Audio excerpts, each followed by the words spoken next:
Hello everyone and welcome back to Meeting in the Flesh. Last time we were here, we met all three of our bachelors, realized the world is covered in flesh, and well, it's gross. That's all I can say. Currently, I think Nyarg is the only one I really don't like. I'm sorry, Nyarg, but I can't handle that you look like the Legion from Shimigami Tensei. I can't handle just the glob of floating meat and all of the mouths. And the possibility of what you might do to us later on. My eyes snapped open automatically in the morning. I slept well. I usually sleep well. Running all day tends to do that to you. I resist the urge to roll over and bury my face back in my pillow, settling for closing my eyes until the alarm beetle starts chirping. The moment that familiar noise starts buzzing from the bedside table, I'm up on my feet, stroking its wings to quiet it. Oh. Hello, mouse. That reminds me. I think it's fine for this one, considering I have to click stuff, but I sincerely apologize if the mouse ends up in a place that it shouldn't be. I'll try to keep it out of the way, but yeah, it might end up obscuring something, being on the face of someone. As I walk around my room munching on my salt, I glance outside where the skies are warm with sunlight. It's still early, but I can already hear the sounds of faint chatter floating through the window. People aren't usually up and about at this time of day. I peek out of the curtains as I lick the last crumbs of salt off my lips. I can spot a few people standing around sweeping the streets or talking amongst themselves, probably discussing the eclipse. I hurry a little as I wash my hands off and prepare to leave the house. I didn't set my alarm for today any earlier than usual, but maybe I should have. I get the feeling today is going to be a busy day. Is everyone kind of, icky and, raw because all they eat is salt? Because there's a lot of people who are, injured or have some sort of, open sore. Is it just that dry or something? Wouldn't that mean, the weird fleshy bits would be kind of dry, too? Would just be flaking? I don't know what's worse. It being moist or it being dry. Good morning, dear. Morning, Agri. In a hurry, are we? Just a little. Seems like today's gonna be hectic, so I should probably get to the plant fast. Alright. I won't keep you then. Have a safe day. Thanks, you too. I feel a little bad about rushing past her like this, but I can already tell that today's going to be a bit different. There's a strange electricity in the air, the feeling that something's going to happen soon. A few blocks down the street, I can see a group of people huddled together, heads gathered. They look like they're discussing something very important, their hands and claws quivering with excitement. I take a right turn into an alley before I reach them, so I won't disrupt them by running through the group. No doubt this is an important moment for them, but I do pick up the pace into a light trot. My boss might be mad if I'm late today of all days. You're here. Sorry if I'm late, boss. You're not, lucky for you. He sounds tense, perhaps understandably. The plant feels busier than usual, with more people bustling around. He hasn't even told me to wear my mask yet, so I do it on my own. Don't want to stress him out for any reason. How's today's route looking? You better go quick. It's looking complicated. I follow him over to the tables where today's delivery bundles are being assembled. They don't look as put together as they usually are by this time. We're a bit behind schedule. We got far more specialty salt requests than we planned, so we had to throw together a batch at the last moment. Don't expect people to splurge as much for the eclipse. He grumbles, but his hands don't stop moving. I stand alongside him, peeking over his shoulder at the delivery list so I can help assemble salt packets and divide them into bundles accordingly. It's true that the list looks far more complicated than it usually does, longer too. Usually the daily deliveries are almost all plain salts with just a handful of specialty deliveries. Today the list is peppered with requests for honey, mercury, and punishment salt. Ooh, that fresh punishment salt. Jesus! You take a speech class and it doesn't do shit for you. So much for my plans for requesting some punishment salt of my own. I better focus on getting the job done today, first. Wrapping the salt isn't my specialty, so my movements are a little slow, but even that's better than nothing, judging by the way my boss gives an approving nod. His hands dart about the table, grabbing up salt blocks from their crates and wrapping them tight in the pre-cut fabric in one smooth movement, then sliding them across the table. I know he's been the head of this salt plant for 50 years now. This must be second nature to him. You're a good kid, you know that? Hmm? You're a good kid. I'm not a kid. He just grunts at that. I must look like a kid to him with his age and experience. But thanks. I just want to help with what I can. He grunts again. It's not like him to say something so mushy. He must really be stressed. You're a hard worker and you care about other people. That's important. Don't let anyone tell you otherwise. You're a good kid. I can't fight back a grin at that. Thanks, boss. My boss wraps salt at a ferocious rate. I just got a fat tongue. It makes it hard to say words. Swiftly adding to the pile. But regardless of our addition to the worker line, we're a bit behind schedule by the time my boss hands over my bundle and the route notes for the day. It's peppered with ticks and checks to mark which houses need specialty salt. Today's route is going to be tricky. Don't give anyone the wrong order now, you hear? I'll be careful, boss. I tie the bundle over my shoulder and turn towards the door. I'll get going. Good luck here. Be careful. I give a little wave as I turn towards the door. It's necessary to start my route at a brisk walk to keep my legs from cramping up later on, but I ramp up pretty quickly into a trot, then a light gallop. I do need to pace myself to avoid tiring myself out early on though. Today's going to be a bit exhausting for sure, but the thought of getting everyone their special salt to celebrate the upcoming eclipse keeps me going. I hope a lot of people are going to be happy. Here you go. Thanks, man. I think most people can immediately tell that I'm in a bit of a rush. I feel bad not stopping to chat with people, but it can't be helped today. Even with the fast clip I'm moving at, I'm already a little behind schedule. My feet slip a little as I round a corner too quickly, and I have to dig my claws into the ground to keep from falling over. At least I'll be able to unload a good deal of my cargo at Yiestol's office. The office is a bit busier than usual when I open the door to step in. The workers murmur quietly amongst themselves, heads together, hands shuffling about paper. It's usually the most silent in here to help Yiestol concentrate, so any noise feels out of the norm. I did notice the eyeballs on the spire outside swiveling around frantically as I walk up. There must be a lot going on. Sure enough, when Yiestol disengages from the pod and strides over to me, he looks tired. Despite the slick of fluids, his exoskeleton is slightly lacking in its usual luster, and he blinks more often, running his fingers through his hair. Good morning, Vil. Morning, Yiestol. Are you holding up alright? Yiestol smiles. I'll be fine, thanks. It's just been a bit busy. There were a few incidents last night, so I had to stay up to take care of them. He talks as he leads the way towards the side table where I can set out today's salt delivery.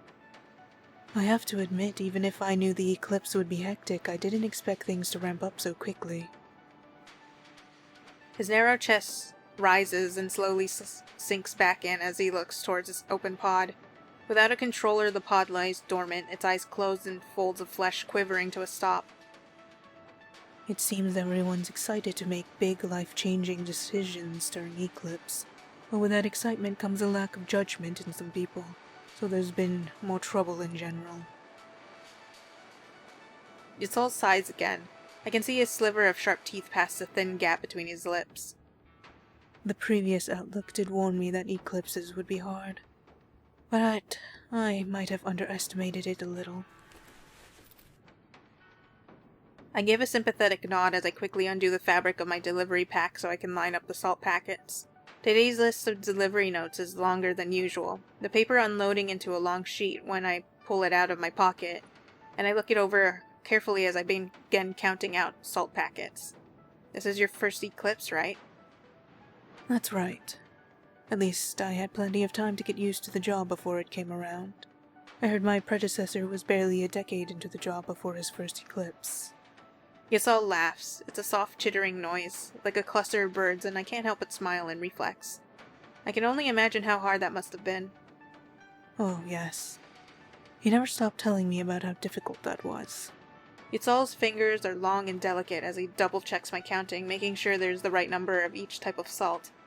Tan for normal, white for mercury, yellow for honey, red for punishment. The office doesn't usually get such a wide variety of salts, but the eclipse merits some splurging, I guess. I thought everyone deserves a little something nice for the eclipse. Huh? It's like he read my mind. He runs his fingers over the stacks of salt packets. It's an awfully special time, so I put in a little effort and found the funds for some specialty salt. They'll go to the people who've been having hard times as a sort of good luck charm. I'm sure it'll be really appreciated. I look up from my note to give him a smile. He blinks before smiling back. His teeth are very white. I'm glad you think so. I'd like to help as many people as possible to make this eclipse safe and enjoyable for as many people as possible, even if I have to spend every waking moment in the Overlook pod. You already do so much for the community, though. Yiestol looks at me when I speak up, and I smile at him. I'm not very good at being reassuring, but I do my best. I've heard people talk about how things have become really peaceful since you became Overlook, so don't worry too much as long as you do your best. I'm sure that's plenty. Yiestol's hair rustles as he cants his head. He seems to be considering what I said. I'm rooting for you, alright? So let me know if there's anything I can do for you. Though he remains silent, Yiestol blinks, like he's just realizing something. I should head off then. Wouldn't want to eat up too much of your time either. I've double-checked to make sure I've set out all the salt Yiestol requested, so I pick up my pack to tie it back over my shoulder. But as I'm tying the knot, Yiestol suddenly draws a little closer, just one pace away from me. He's tall enough that I have to raise my head a little to look into his eyes. He's looking down at me with clear focus. Vil. Yeah? I know you're busy with your route, but if it's possible, could you spare a few more minutes to talk with me? There's an unusual gravity to his voice. Yiestol is usually light and airy. Everything about him feels unobtrusive and soft. But right now, there's a clear point to his words and his back's held straighter. Even if his gaze is gentle and his face is relaxed, I can tell from the tension of his shoulders and the way he holds himself that he's serious. I can't help casting a brief glance towards the door, though. My schedule's still pretty busy today, and I can't spare that much extra time, especially since I should try to stay a little ahead of schedule, in case I hit any roadblocks or cause for delay later down the line. But still, I get the sense that this might be something very important for Yiestol. Even if I stay to speak with him, I should be able to manage all of the other deliveries as long as I move quickly and don't waste any more time. What should I do? Stay to talk. I think it would be best to listen to what Yiestol has to say. Ultimately, I can't bring myself to just leave, not when Yiestol is making such a personal request of me. He's usually so composed and calm that it feels easy to forget that, beneath it all, he's another individual with his own worries and struggles.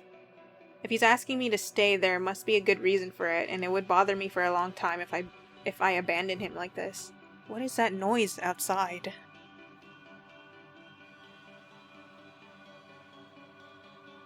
What are they doing? It would bother me for a long time if I abandoned him like this. And I do have confidence in my running after all. I'm sure I should be able to finish my deliveries in time even if I stay here for a little while. Alright. I give Yiestol a smile as I undo the ties to my pack, lowering it once more. I think I should be alright to stay for a little bit. Yiestol blinks, hesitating for a moment before speaking up again. He sounds slightly guilty. Are you sure, Vil? I know this must sound ridiculous since I'm the one who asked you to stay, but I still wouldn't want to cause you too much trouble if your schedule today is tight. Witnessing this sort of uncertainty in someone usually so unflappable, is an odd feeling. I nod, considering what to say. I won't be late. It's not a big deal. I won't be late. I'm confident in myself. Don't worry, I'm sure I can maintain my schedule. Besides, I think it might not be a bad idea to rest up a little before resuming my route. I tend to take more breaks earlier on in the day when my pack is heavier. I see. It's only after he mutters that confirmation that Yiestol gives a small sigh, his shoulders sloping downward as he releases some of that tension in his body. Don't. This is distracting me. Whatever's happening outside. It's just like this thud, thud. I don't know if it's picking up on the mic. The stiff strands of his hair rustle against each other as he dips his head slightly, seeming to nod to himself before he looks to me once more. There's a gleam of his teeth as he grins at me. Thank you. I really appreciate it. His voice is warm. Warmer than usual. I feel a spot of heat bloom in my chest, spreading to the base of my throat, and I have to swallow it back. I have to admit the past few days have been incredibly hectic and they've been taking their toll on me. But it's hard to justify taking a break by myself when there's so much to keep an eye on. There's a pause before he seems to realize what he said and laughs, embarrassed. His long, bony fingers draw graceful arcs as he waves a hand. Not that I'm just using you as an excuse to rest, of course. I do have something I want to speak to you about. Let's change locations, shall we? I wouldn't want to disturb the others while they're still working. The other workers have been diligently toiling away at their tasks, shuffling papers and jotting down notes. Some speak quietly into communication bladders, the bladder tubes pulsing as they carry important messages off to their recipients. One worker looks up and gives a curt nod upon meeting Yiestol's eyes and promptly returns to rifling through a tall pile of papers. Let's go up on the roof, shall we? Sure. As we pass by the other workers at their desks, Yiestol gently touches one on the shoulder and leans in close, presumably to tell him where we'll be. The worker nods in understanding before promptly returning to their task. Eyeball tree! Yiestol ends up leading us out the door at the back of the office. It opens up to an external stairway that crawls upwards, tracing along the contours of the building. Even this far down, veins and nerves from the overlook spire curl around the stairwell's guardrail, gently twitching whenever the wind picks up. The spire itself is calm, however, the myriad of eyes half closed and shifting their gaze languidly. The overlook tower seems to be operating automatically for the moment. It's half awake right now. Yiestol must have noticed me looking up curiously. It's not as alert as when I'm in the pod, of course, but even I need to take breaks now and again. And we can't just leave the streets completely unwatched, so the tower is evolved to have a half-awake state. Only half of the eyes are active, and it can't differentiate between good and bad activity without me. It just automatically alerts us when it spots an unusual amount of movement anywhere.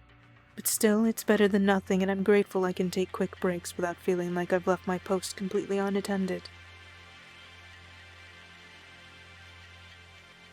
Yiestol looks like a marionette. But he naked. Why he naked? I know he got an exoskeleton, but why he naked? We've been steadily heading up the stairs. Each time Yiestol takes a step, the pointed tip of his leg hits the stair with a metallic ping. His movements are graceful and calm. They always are. Everything about Yiestol always seems graceful and calm. Can't help wondering how he does it. It must just be in his nature, and I really admire him for it.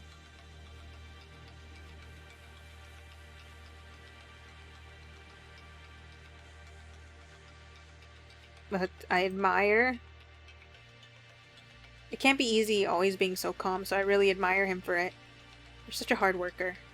It slips out before I can catch myself, and I feel my face grow hot when Yiestol gives me a curious look. I mean, I think you must be really diligent to stay so on top of things all the time, and I think that's really admirable. There's a pause before Yiestol smiles, letting out a low exhale that might have been a laugh. I'm like so worried now, like it's... Seeing his smile like that, all of a sudden I'm just like, oh no, but what if he's the one who wars? Oh no. No one is safe. What if it was a trick and it was just all of them? You've been duped. Thanks, Vil, but you're also a hard worker, aren't you? The wind is stronger as soon as we clear the stairwell and step onto the rooftop. The jagged shapes of the city spread out before us. Some buildings loom tall, trailing veins and feathery strands of flesh that sway in the wind, reflecting the green sunlight of damp spots. Others spread wide, covering entire blocks like flat plains of bone-dry rock.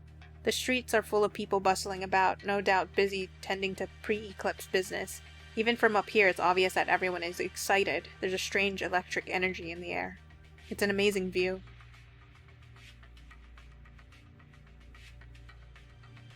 It's beautiful, isn't it?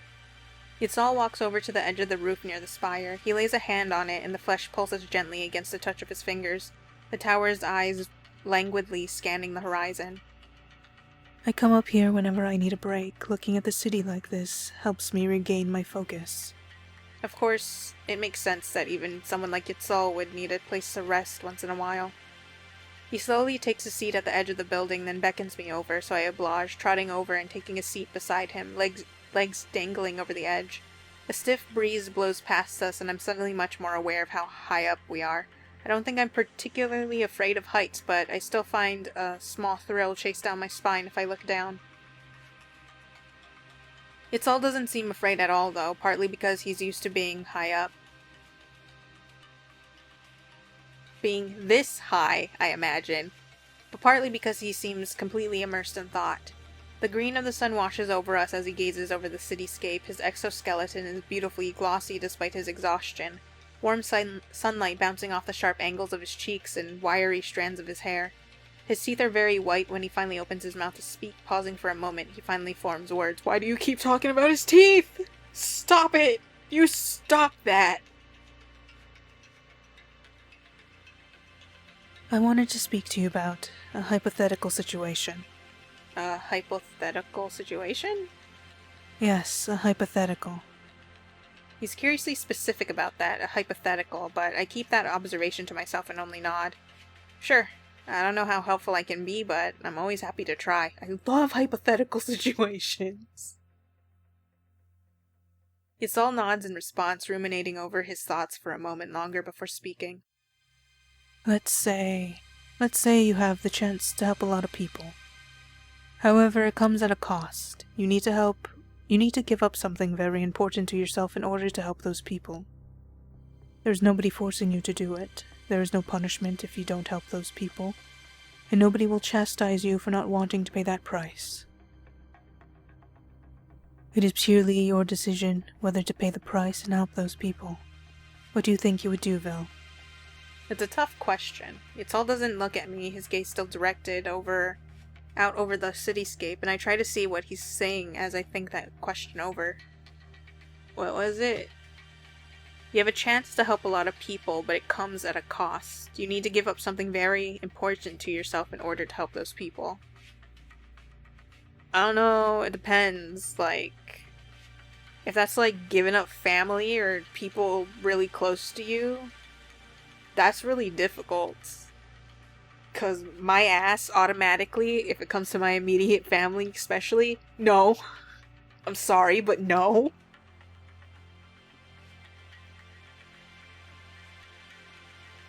How should I answer? That's a scary question, indeed. What's the price? Even if I think the matter over, it's hard to give a solid answer without a better idea of what the price would be. Well, I think it might depend on what kind of price has to be paid. Whether it's money or time or energy, I think everything comes with a price. So it's hard to give an answer to something like that without knowing what kind of price I'd have to pay. Yiestol nods slowly in response, still looking out over the city. His voice is a quiet murmur when he responds. Yes, of course. Then let me try putting it in a slightly different way. Still hypothetical? Still hypothetical. Yiestol seems slightly amused by that clarification, eyes narrowed in a thin smile. You would, hypothetically speaking, like to be a better person, yes? I nod, of course. I think everyone probably wants to be a better person if possible.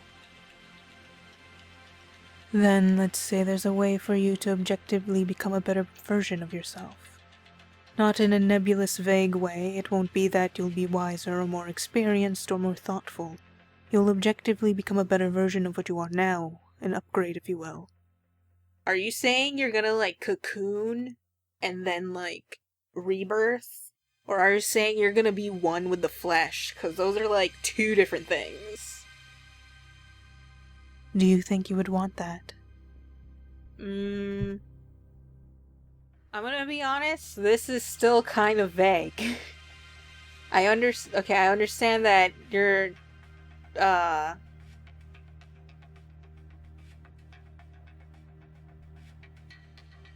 hold on.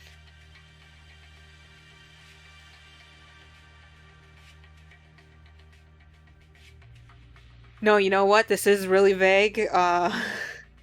So you won't become wiser, more experienced, or more thoughtful. So you're not really gonna have, like, a change in knowledge or whatever.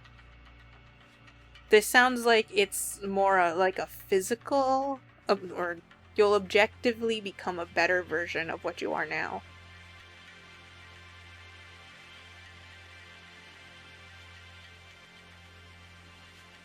That's like Me no like thinky. I mean, I feel like I need a better, like a better explanation. Are we saying I'm only gonna become, like, am I physically only gonna become a better version of myself? Or, like, I don't know. Should I say maybe? Or should I just be all like, yeah, I guess? I mean, I'm not... Maybe's kind of like a cop-out. I'm gonna say yes. It doesn't seem like I'm really losing anything. But at the same time, I'm still thinking about that what if you become one with the flesh? And no. Pretty sure I had this issue in a different game. Can't remember what it was at the moment. And probably won't later on either, to be honest. Had something to do with flesh too, I think. Oh my god, what was it? Why can't I remember? You know what? Yeah, I nod. I think it's always good to try to improve, but I'd also assume that there's some sort of downside to something like that. A fair point. Then, building on that same scenario, Yiestol turns to look at me. The sunlight glimmers off the metallic strands of his hair, highlighting the sharp angle of his eyelids, and I find myself sitting up straighter. All my focus is on considering his words. This feels like something important to him, so I want to consider it with the gravity it deserves. And then another thing comes into mind. Things are really weird in this world anyways. I would not doubt that some individuals, creatures, whatnot, when they find, like, a mate or something, what if, like, you are a part of me is very literal? What if with Yiestol, you get with him and we become one in a literal sense? Like a frickin' Steven Universe gem type of dealio.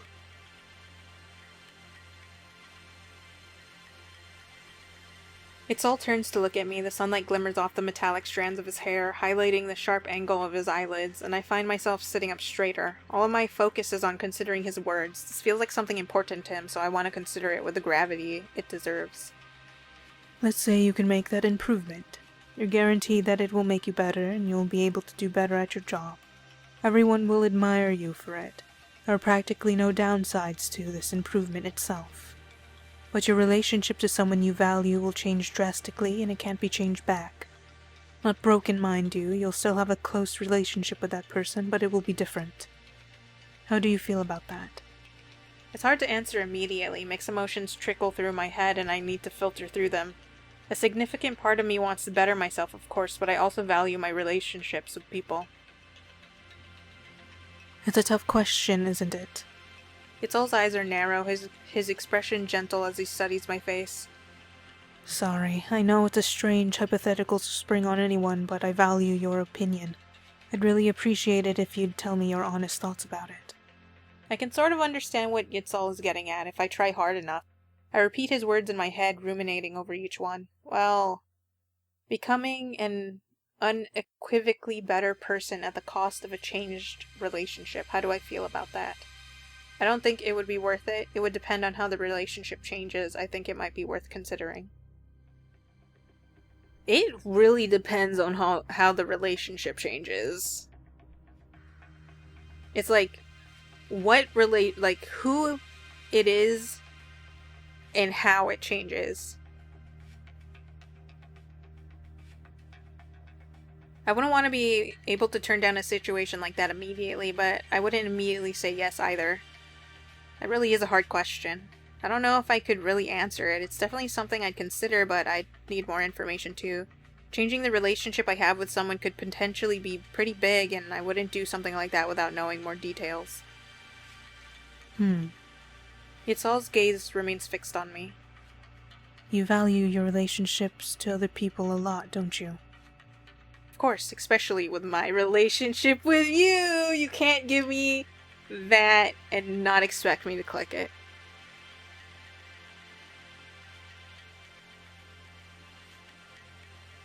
Of course, but mostly my relationship with you.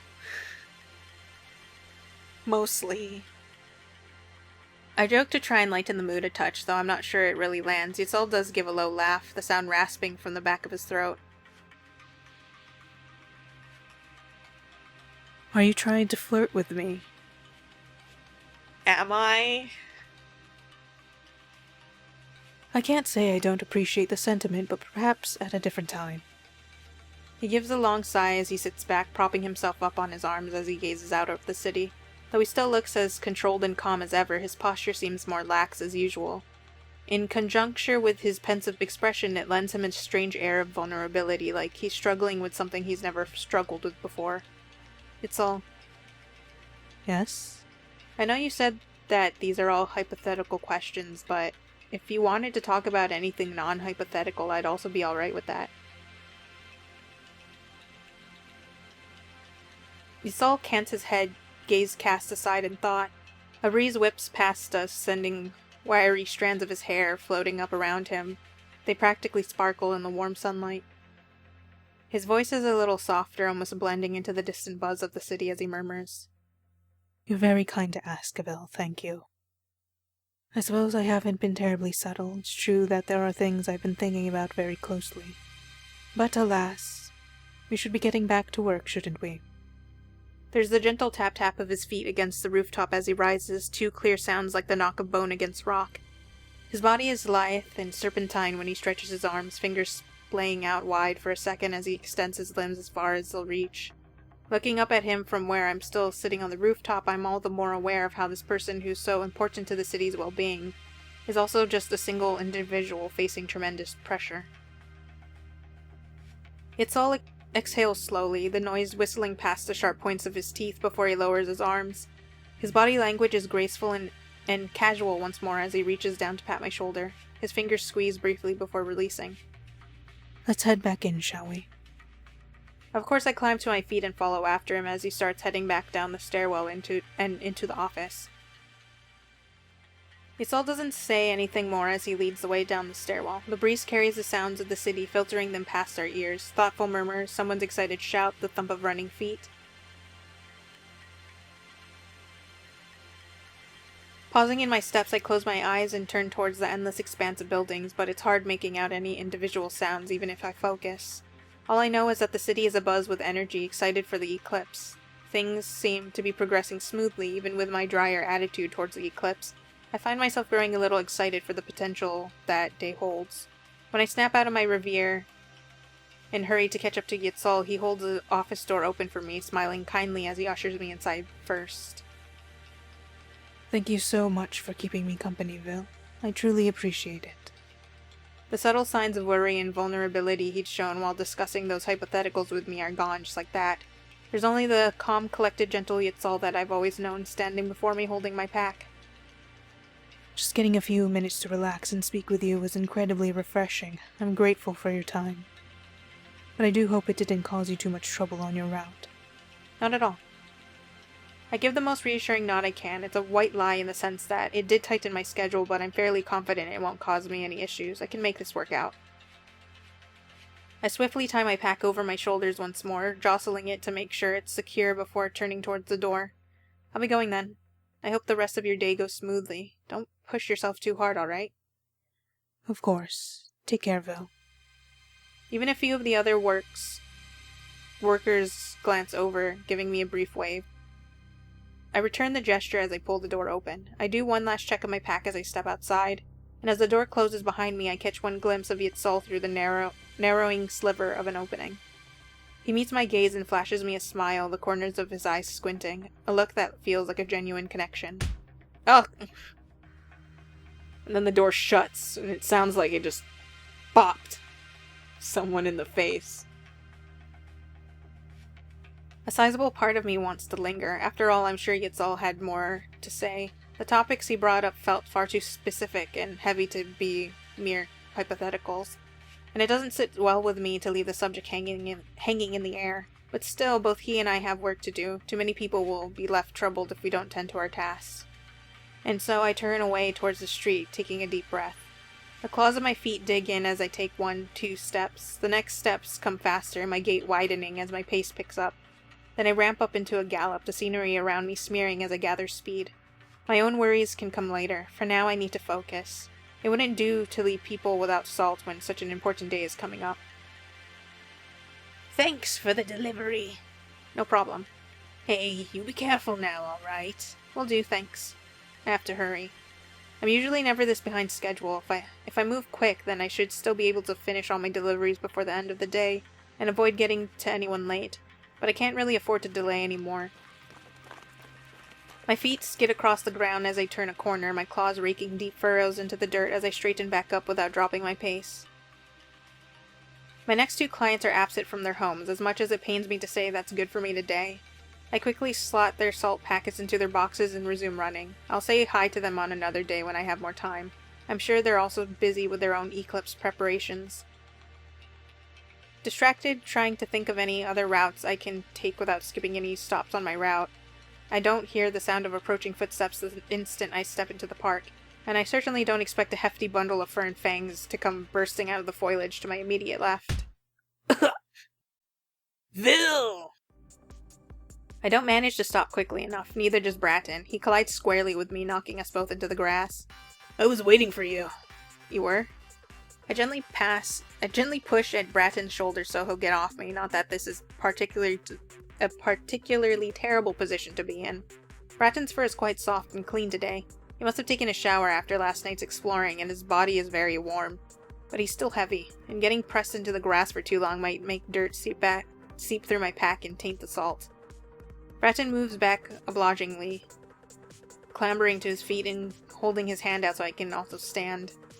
His hand is huge, the pads of his paws squish slightly against my palm. You're still on your route, right? You're a little later than usual today. I was kind of worried I'd missed you. Yeah, I had something kind of important to take care of. I'll run with you. Thanks? He's never done this before. Still, it's not like I mind the company, and Bratton is in fantastic shape. Even as I run at a steady jog, he keeps up with me just by walking quickly. See, I found something really interesting last night. So that's why he was waiting for me. He must have been really excited to tell someone. What was it? I'm not sure. Huh? But I'm doing my best to figure it out. That sounds difficult. Bratton looks around before he continues speaking, like he's making sure nobody else is around. Visibility is poor in the park anyway, so even if someone were eavesdropping, I'm not sure if he'd be able to spot them. Nevertheless, he looks satisfied that we're alone and continues. He's so excited that his voice is starting to get gravelly at the edges, like he's fighting back the urge to start barking. Bark, bark! Bark, bark, bark! Bratton, I can't understand you. I think it's really important, you know. I've never seen anything like it before. And I think I could change things. If it's what I think it might be, then this might be huge. I might go down in history as someone incredible. So I'm really excited to figure out more about it. He's so enthusiastic that it's infectious. I can't help smiling as I nod. I don't know much about exploring, but I hope it's something great. You're always working really hard, and it'd be nice if people got a chance to really appreciate all the work you put into your job. Breton beams, showing all of his teeth. We jog along in silence for a few moments. By the way, did you put in an order for any salt today? Breton looks a little like he was startled out of his thoughts by that. His fur's puffed out a little larger than usual. Oh, yeah, I did. Would you like it now? Sure. I slow to a walk so I can fumble with my pack, carefully extracting one of the salt packets without dropping any of the others. Here you go. Hey, do you have a few moments to spare? It's my turn to be caught off guard. Still holding out Bratton's packet, I give him a curious look. I want to show you something. He's so excited he's drooling slightly. Fear. A thin string of spittle hanging from his jaw. It must be his discovery from the other day. Well, I feel a little bad, but I have to turn him down. I don't have that much time to spare after spending time with Yiestol too. Sorry, Bratton.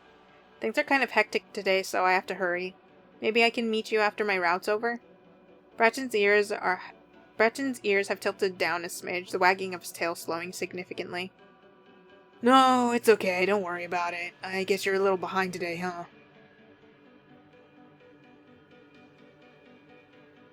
He's pretending to be fine, but I can tell he's a little unhappy about this. I'm so sorry, my fluffy man. But I picked Yiestol because he came first. And I do find him rather interesting. Are you sure? I'd be happy to come back here after I'm done delivering. I just don't want to keep anyone waiting. Breton considers that for a moment before shaking his head, his tail's wagging with gusto once more.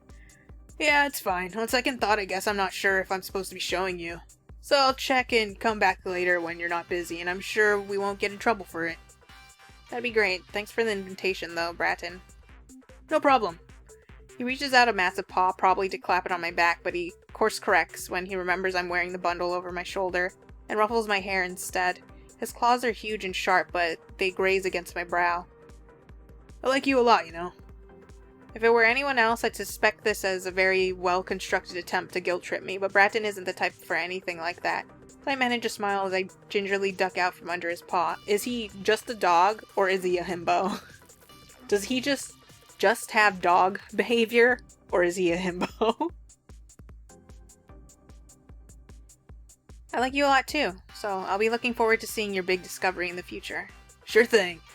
The slick of damp ground underfoot gives way to firm rock bed as we near the edge of the park. Oh yeah, here. I'd still been holding Bratton's salt packet and hold it out to him. Right, thanks. Be careful on the rest of your route, alright? Will do. I tighten the bundle over my shoulder to make sure it's firmly in place and head off at a steady jog. Halfway down the block, I turn to glance over my shoulder. Sure enough, Bratton's still there watching me. I raise a hand to give him a brief wave and he excitedly returns the gesture before finally turning and sinking into the foliage of the park. I can't help wondering what it was that Bratton wanted to show me. Part of me feels like I may have missed something big. Ugh. Yeah, I am curious. But for now I have to focus on my job. My next delivery is a good few blocks away, so I turn the corner and ramp up into a speedy gallop.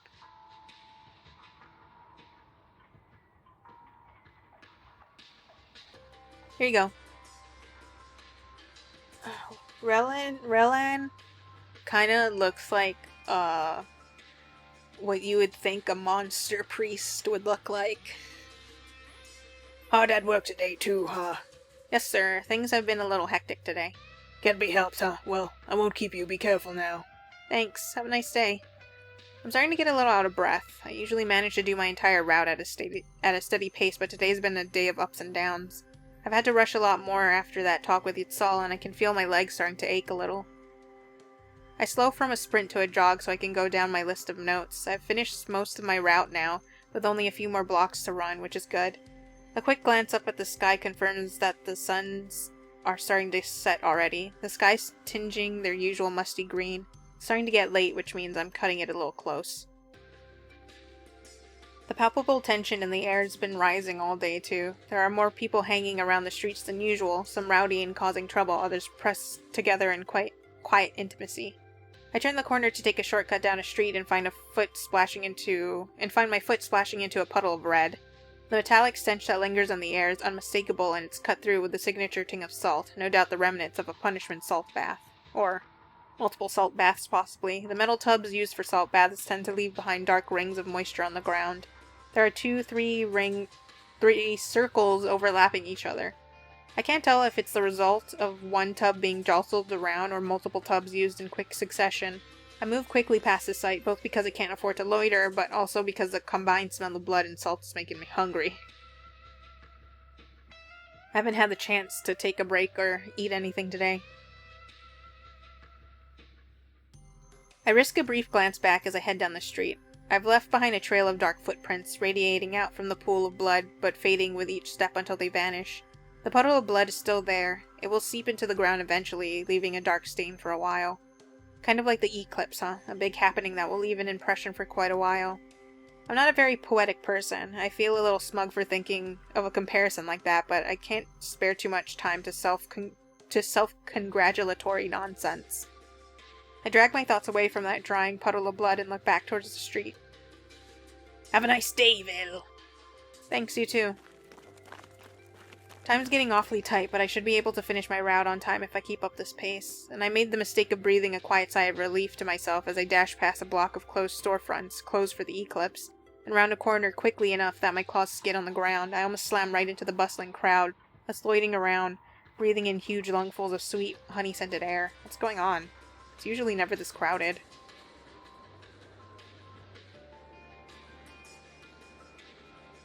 Sorry, excuse me, I got a delivery. Passing through. Sorry, I have to get through here. I gingerly squeeze past a crowd of people. Turns out these people have formed a line that trails out from Nyarg's beast store, but the line has grown tangled and messy as it trails out onto the street. Getting past him is a struggle, and more than a few people shoot me a dirty look that I have to pass it by shifting the bundle on my shoulders and clarifying that I'm just here to make a delivery. Most grumble out, grudgingly let me through. A cluster of people blocks my path near the entrance, and I wait for a few people to finish their business and exit so I can slip in as the next customers enter. I check over my bundle while waiting, peeking through the folds of fabric to check how many more deliveries I have to make, although I lose count when I'm distracted by a conversation going on nearby. You've heard the rumors about the guy running this store, right? I haven't. What do they say about him? They say this guy sucks energy out of other people. A little.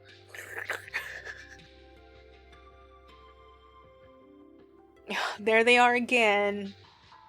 Talking about vor and blowjobs. I mean, with that many mouths.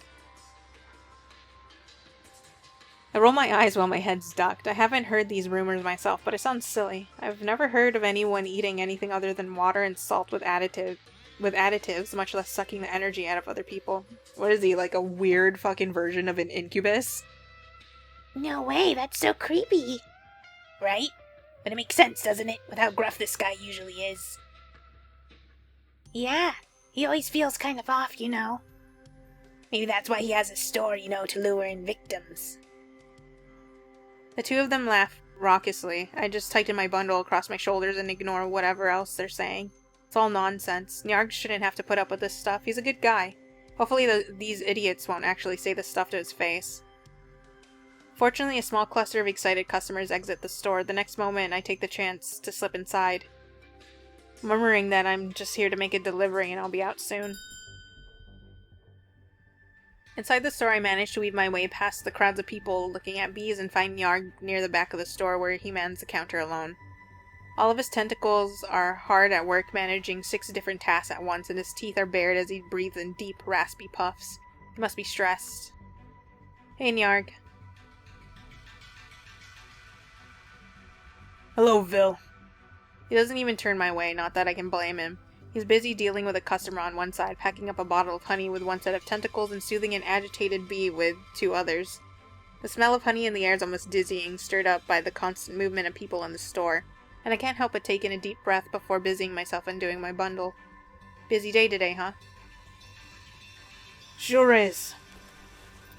His tentacles swiftly wrap a bottle of honey in fabric, then tie a piece of twine into a bow to secure it. His customer thanks him profusely before leaving with their purchase in hand, babbling excitedly to their friend about how tonight will be a special treat. Seeing everyone happy with their purchases makes it worth it, though. His voice is as gruff as ever, but the corners of his lips quirk just a fraction. He really does seem happy when his customers are happy. That one with the tongue out, hate it. Awful. Seems like it. I hurry to pull a package of salt from my bundle, double-checking my notes to make sure I have the right package for him, then lay it on the counter. I'd hand it to him, but all his tentacles are occupied packaging 2 different orders at the same time. I'll leave this here for you, alright? With how busy the store is, it would probably be best if I don't take up too much of Nyarg's time. I give a little nod and turn to leave when the touch of a tentacle against my shoulder stops me. Vil. He sounds serious. He always sounds a little serious, of course, but this feels different. Yeah? There's a pause. Nyarg's tentacles never stop moving, neatly processing and wrapping orders for... I'm so distracted. What?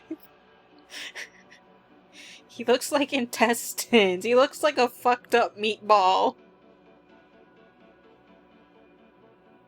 This is like when somebody who really doesn't know, like, has negative 100 in cooking skills.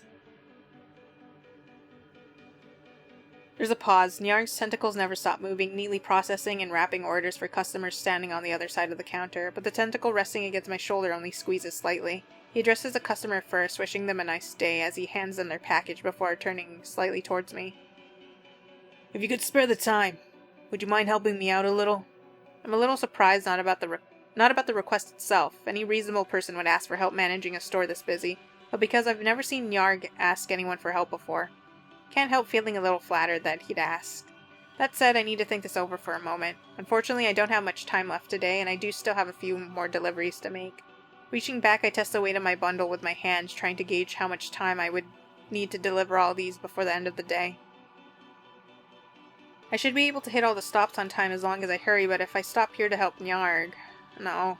I really can't risk getting people their deliveries late, especially on the day before the eclipse. I don't want to risk ruining everyone's preparations for a big day. Sorry, Nyarg, but I'm on a pretty tight schedule today.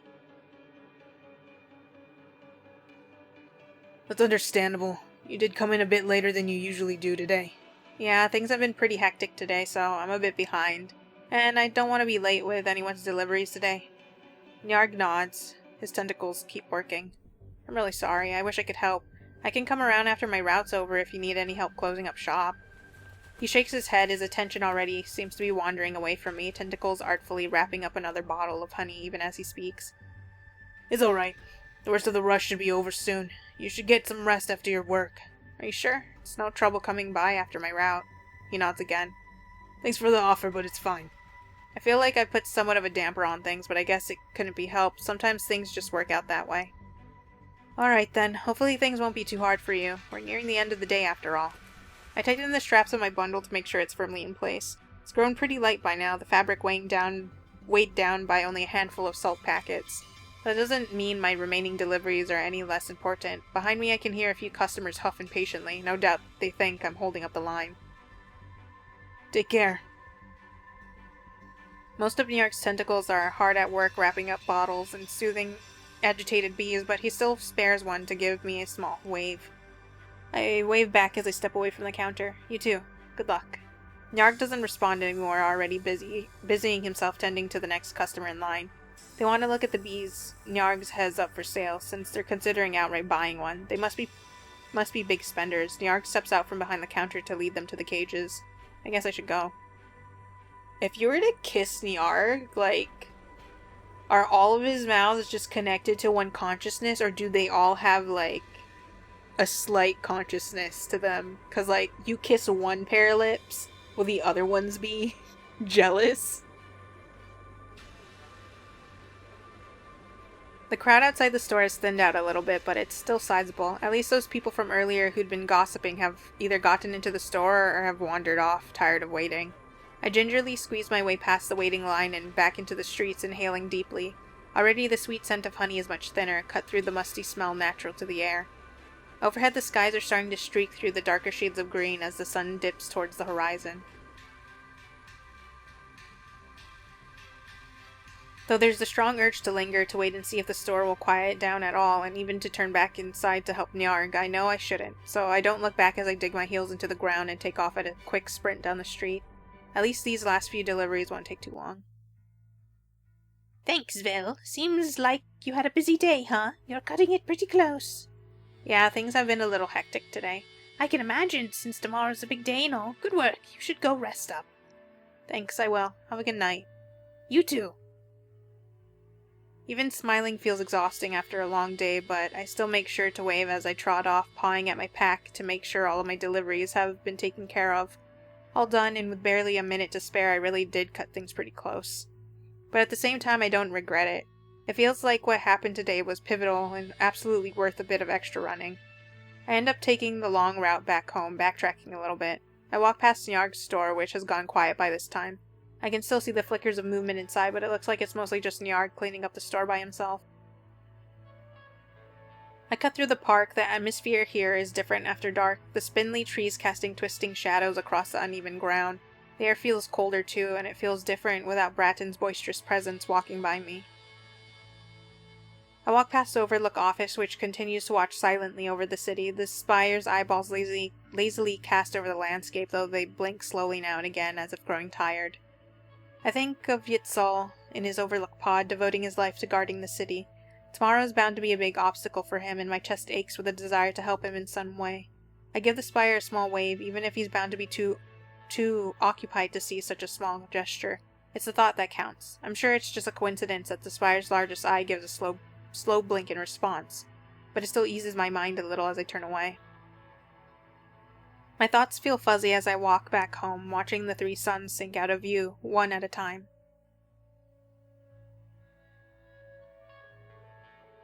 When I get back to my place, I just grab a salt packet and collapse on my bed. I usually don't eat in bed, but I'm too tired to care today. I roll over on my back to unwrap the fabric and drowsily bite off a small mouthful of salt. The familiar sting spreads through my mouth hot and sharp, and I try not to think about it as I let it dissolve on my tongue. Even eating feels exhausting. I turn my head to glance towards the window. Past the closed curtains, I see a sliver of the night sky, 2 moons lazily traversing that dark expanse. Though I brought the salt to my mouth for a second bite, I find that I just can't be bothered. I'll eat in the morning. I do the bare minimum to wrap the salt back up so it won't scatter over my bed during the night, but that's the absolute limit of my energy for the night. Even knowing I have to get up to clean up before falling asleep, my limbs feel so leaden, I find myself drifting off. But even as sleep begins to overtake me, I find myself thinking over the events of the day. A small shiver of nervous anticipation runs down my spine all the way to my toes, prompting me to wrap my blanket closer around my body. So much for a quiet eclipse. Tomorrow will probably be a very important day. So, we are going down Yiestol's route, by the looks of it, and I'm not sure how things will go, considering the options I chose. I'm wondering, like, what the whole deal is, like, what's gonna happen? Because I can't really say anything now, because I don't know exactly what the turnout is gonna be. Who are you most interested in? Are you interested in the furry? The I don't know how to say insectoid. Or Nyarg, the meatball. They're all very nice. Even though Nyarg is not quite the most,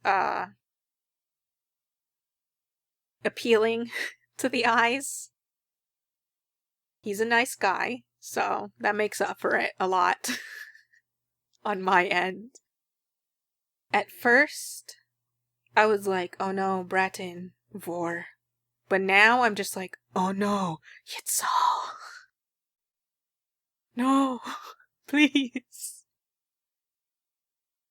Nyarg has definitely gone higher into my, I think he's gonna be the one who does that. But you never know. I could be wrong. It's really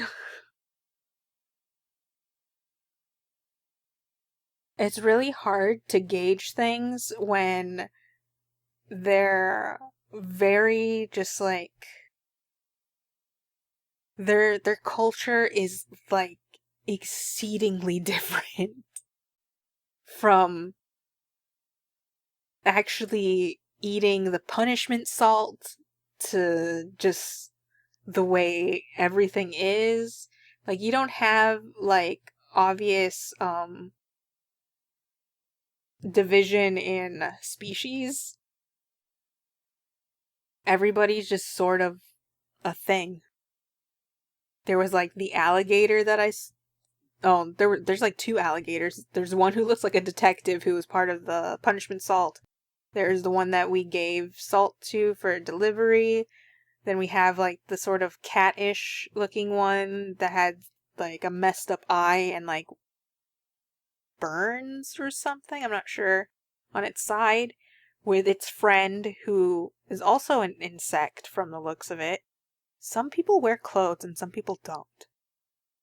The vast majority appear to wear clothes, so, looking at its soul is very just like,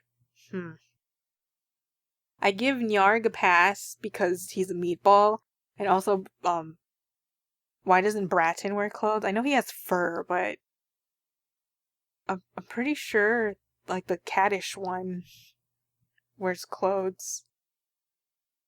There's just, like, it's really weird.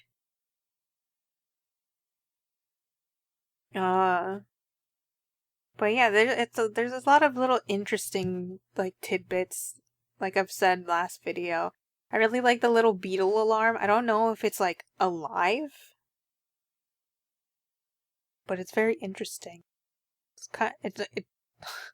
It's cute, but I don't like the buzzing, kind of annoying. When I was saving, I got a little worried that the buzzing was gonna keep going throughout the whole thing, and I was like, oh no, I gotta go to the main menu. But it didn't, which is, thank heavens. Last time we were here, we chose Yiestol to go after, and we had a hypothetical about change, and I don't know if I overthought it, but it's hard not to, given the circumstances. I jerk awake to the sound of my alarm beetle buzzing. Oh, okay. I got scared there. I thought I accidentally skipped because I hit the wrong button. I immediately close my eyes and roll back over, burying my face into my pillow. The desire to go back to sleep is tremendous, which is pretty unusual. I almost never have trouble waking up in the morning, but my limbs still hurt a little bit after all the sprinting yesterday. My thoughts immediately snapped to the strange talk I'd had with Yiestol, and that certainly wakes me up. I jolt upright in an instant, my drowsiness dissipating like so much smoke. I sit up in bed, scuffing a hand over my face and picking off the pus that dried over my eye during the night. Ugh. A cursory check of the time tells me I'm not late, but I should move quickly if I want to be on time, so I do. I try very hard not to think about the eclipse. I'll have the time to spare for that once I'm actually on my route. Huh? I told you. Take the day off. I'd made it on time to work, squeezing past some loitering crowds in the streets jogging the last stretch of the way to the salt plant, only to find the place quieter than usual. Though there was still the familiar rustle of salt pouring into filters, the scrape of long poles mixing through vats, and the glop of honey being emptied by the bucket, there were fewer workers than usual. The boss seemed a little less harried than usual too, and when he beckoned me over, he sprang that surprise on me. Delivery roster today's short. He has the delivery list in hand, and he flips through the pages, swiftly double-checking each one with a stubby pencil. Turns out a lot of people asked to have their delivery for today put on hold. Heading out of town because of the eclipse, I imagine. Or have plans of some sort. Whatever the reason, we barely have half the usual number of deliveries. He scratches at the scales on his snout with the back end of his pencil. Felt silly making all of you run your routes, so I reorganized the routes, and a few of you have barely taken any days off, so I'm giving you today to rest. Go enjoy the eclipse. I automatically give a dip of my head in thanks, but it still hasn't properly sunk in. I build my daily schedule around my work, and suddenly being told that I have the whole day to myself is jarring. The boss seems to notice my hesitation and gives me a hard clap on the back. Even if he meant it playfully, he's a strong guy, and that casual whap is almost enough to bowl me over. He laughs as I wheeze. Go on, you're young. Go do something fun. You deserve it. You're sure there isn't anything I should be doing? You doubting me? No, sir. Leaving the salt plant empty-handed so early in the day feels profoundly weird, and I'm not quite sure what to do with my hands as I head towards the door. It's almost a relief when the boss calls me right before I reach the door. Right, Vil, hold on a second. Yeah, boss?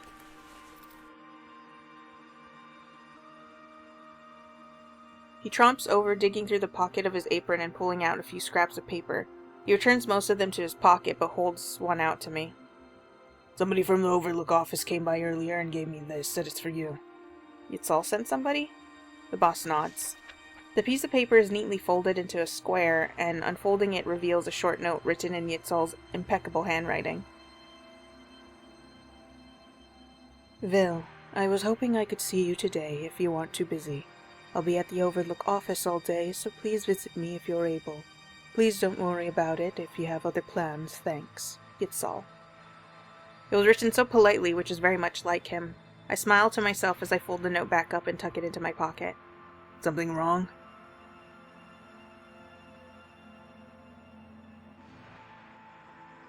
No, nothing's wrong. Yiestol just wants to see me about something. Hey, boss? Yeah? What are you going to do during the eclipse? He smiles, the mask straining to stay in place on his snout. I can almost picture all the teeth he's showing. The boss doesn't smile often, but when he does, it's very kind, so it's a pity the mask is in the way. I'll be watching the eclipse with my partners while we enjoy a packet of mercury salt together. Mercury. I don't know how I said it earlier, but it definitely didn't sound like that. Mercury salt. That's right. He gives a proud huff, arms across over his chest. Jin thought it was extravagant, but I know Dirth loves it, so I went for it. As if I'll let this special day go by without doing something nice for the loves of my life. That sounds really nice. I hope you have a nice evening. We will, so you should too. Damn. Eating that mercury. Salt straight from Mercury. I wish the boss a good day and leave soon afterward. I don't want to delay him any further when there's still work to do. Hopefully he and everyone else at the plant will be able to finish up quickly and enjoy the rest of their days. Though I do still feel some guilt about taking off by myself when everyone else is working hard. I also don't want to waste the time that was kindly given to me. Standing out in the streets, I watch people go by for a few minutes. It's actually not as crowded as I feared it would be. No doubt a lot of people are traveling or are already holed up with people important to them. Far down the street, I can see what looks like a small brawl. I guess that might also be something important to the people involved. But I do hope it doesn't last too long. It would be awful to spend the eclipse in a salt bath. Tugging my cloak closer around me, I inhale deeply. The air feels electric, stinging at my nose. Alright, I guess I should get moving. The streets are abuzz with activity as I head towards the Overlook office. If there was a strange electricity in the air yesterday, then the very atmosphere is crackling with energy today. As I walk past a popular garment store on the main street, the window shatters as a body comes hurtling through it. Fragments of organic glass go skittering in all directions as the defenestrate individual rolls across the pavement shouting and howling. A second figure comes bowling out of the store moments afterwards, landing on the first in a vicious tackle. There's only a short pause before fists starts flying as both parties attempt to pummel each other. A small crowd gathers around the fighters. Some people spectate quietly while others cheer and shout. It doesn't matter if these fighters are strangers or not. They are no doubt engaging in something that matters a great deal to them on this auspicious day. Fights, too, are important after all. This may be a way for them to settle a long-standing grudge. Nice. I peer past the onlookers for a few minutes before continuing my way, giving the crowd a wide berth just in case. It wouldn't do to get embroiled in a big brawl after all. Hey, I'm not a part of this. Please. I got someone to meet. I've just put the fight behind me when a pair of Overlook officers run past me, shouting for the crowd to back off and give the fighters room.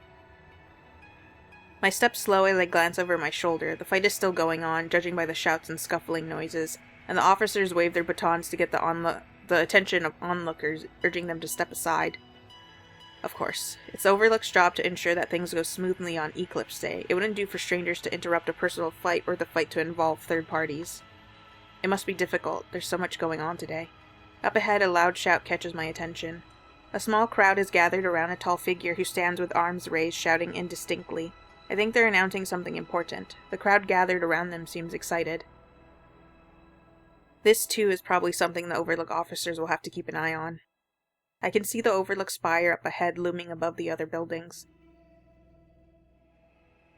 The spire's eyes dart back and forth rapidly, even from this distance. I can see the spire's flesh pulsing rapidly in spots, frantically pumping blood through its veins. My goodness, I redid this to try and get it right, and I still messed it up. I still fumbled. I don't think I've ever seen it so active. Yiestol must be working harder than he ever has. The note he left for me had seemed so candid, but Yiestol always seems to try and seem at ease. I can't imagine this is actually easy even for him. The fight behind me sounds like it's escalating. The heavy, meaty sounds of knuckles pummeling into flesh echo down the street, but I don't pay them any attention. Instead, I quicken my pace, heading towards the Overlook office at a run. I don't want to keep Yiestol waiting any more than absolutely necessary. Excuse me. My first thought is that the office feels weirdly quiet as I push the door open, which is odd. Shouldn't it be busy? Shouldn't it be bustling with activity today? And then I realize what's going on. The office is emptier than usual. Some desks look like they've been abandoned in a hurry, paperwork thrown in all directions. Others are manned by their usual occupants piled high with papers and communication bladders, their tubes crisscrossing the floor like cobwebs. There's a constant furious scratch of pen tips on paper, punctuated only when a worker grabs a bladder to whisper furiously into it. The communication tubes pulse non-stop, carrying a steady stream of messages out of the office to the Overlook officers out on the field, I assume. Doing my best not to interrupt their concentration, I make my way past their desks towards the Overlook pod in the corner. So immersed in their jobs, the workers all ignore me as I step over their communication tubes. Connection, concentration, I'm just not gonna say communication. Yiestol? The eyes on the pod are half lidded, and it's not until I speak up that they blink open and turn to me. I got your note, but I can come back later if you're busy.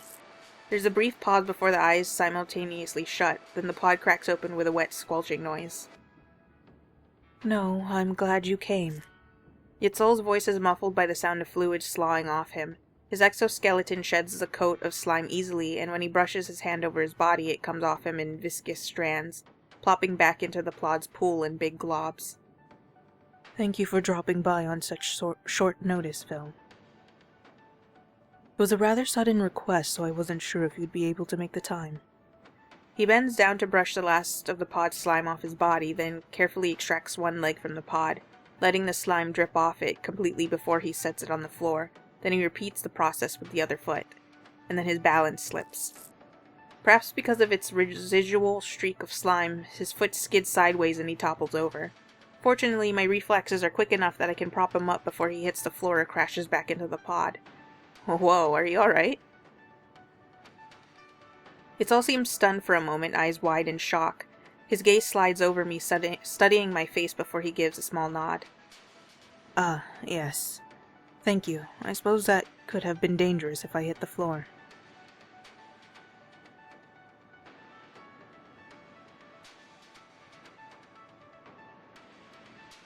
Behind me I hear a worker ask if everything is okay, but most of the others don't even seem to have noticed anything happening. Their focus is incredible. Perhaps that's what it takes to keep things running smoothly during the eclipse. I carefully help Yiestol back on his feet, finally realizing just how exhausted he seems. Without the coating of slime, it's more obvious that his exoskeleton is lacking in its usual luster. His eyes half-lidded as he gingerly rubs a hand against the soft connective tissue near his jaw. I'm afraid I rather lost track of time, and I haven't been able to rest in a while. I might be more exhausted than I thought. You need to rest. I keep my voice firm as I look up at him, meeting his gaze steadily. Of course, but my work... Yiestol's clearly distracted, eyes closed as he struggles with his thoughts, but he clearly needs to rest. I need to persuade him somehow. Tell him he can't work as well if he's in poor condition. Say he needs to take better care of himself for the future. I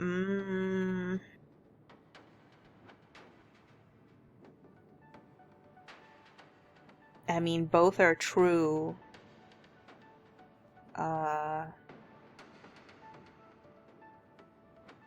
You should... I'm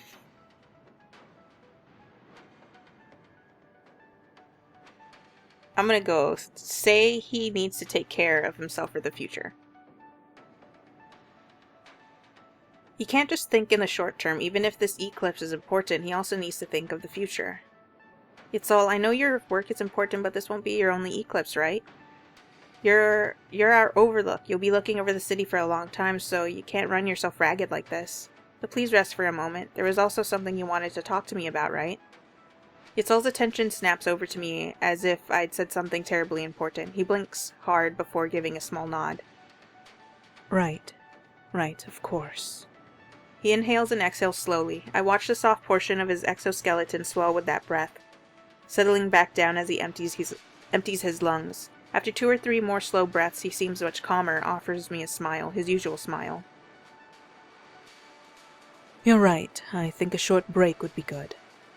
Even though he still looks exhausted, it's good to see him at least acting like he usually does. I can't help giving a small sigh of relief. Yeah, that sounds great. We end up back on the rooftop beside the dormant spire. It, too, seems a little strained. The eyes seem somewhat bloodshot as they lazily scan the horizon, and when I gingerly touch one of the protruding lumps of flesh, it feels a little hot. The skin throbs slightly beneath my touch, and I can feel the steady pulse of fluids beneath the stretch of skin. I'm afraid I've overworked it somewhat. Yiestol approaches slowly, his hand running across a large vein snaked over the handrail. It's not in any danger of serious damage, of course. I'm sure I would give out long before the tower ever does. But I'm afraid I don't yet have the experience and intuition that the previous overlooks did. They could often pinpoint sources of danger and commotion and look towards them more quickly. Lacking that intuition, I have to search the city more frantically in search of any trouble, and it strains the eyes. I apologize. His voice is gentle as he directs that last statement at the tower. The tower's silent, of course, not that it could ever speak, but without an overlook present in the pod, it doesn't even glance Yiestol's way. It simply quietly gazes over the city, automatically searching for any significant signs of activity. Activity that it's sure to find plenty of. Now that we're on the rooftop, I'm much more cognizant of how unusually active the city is.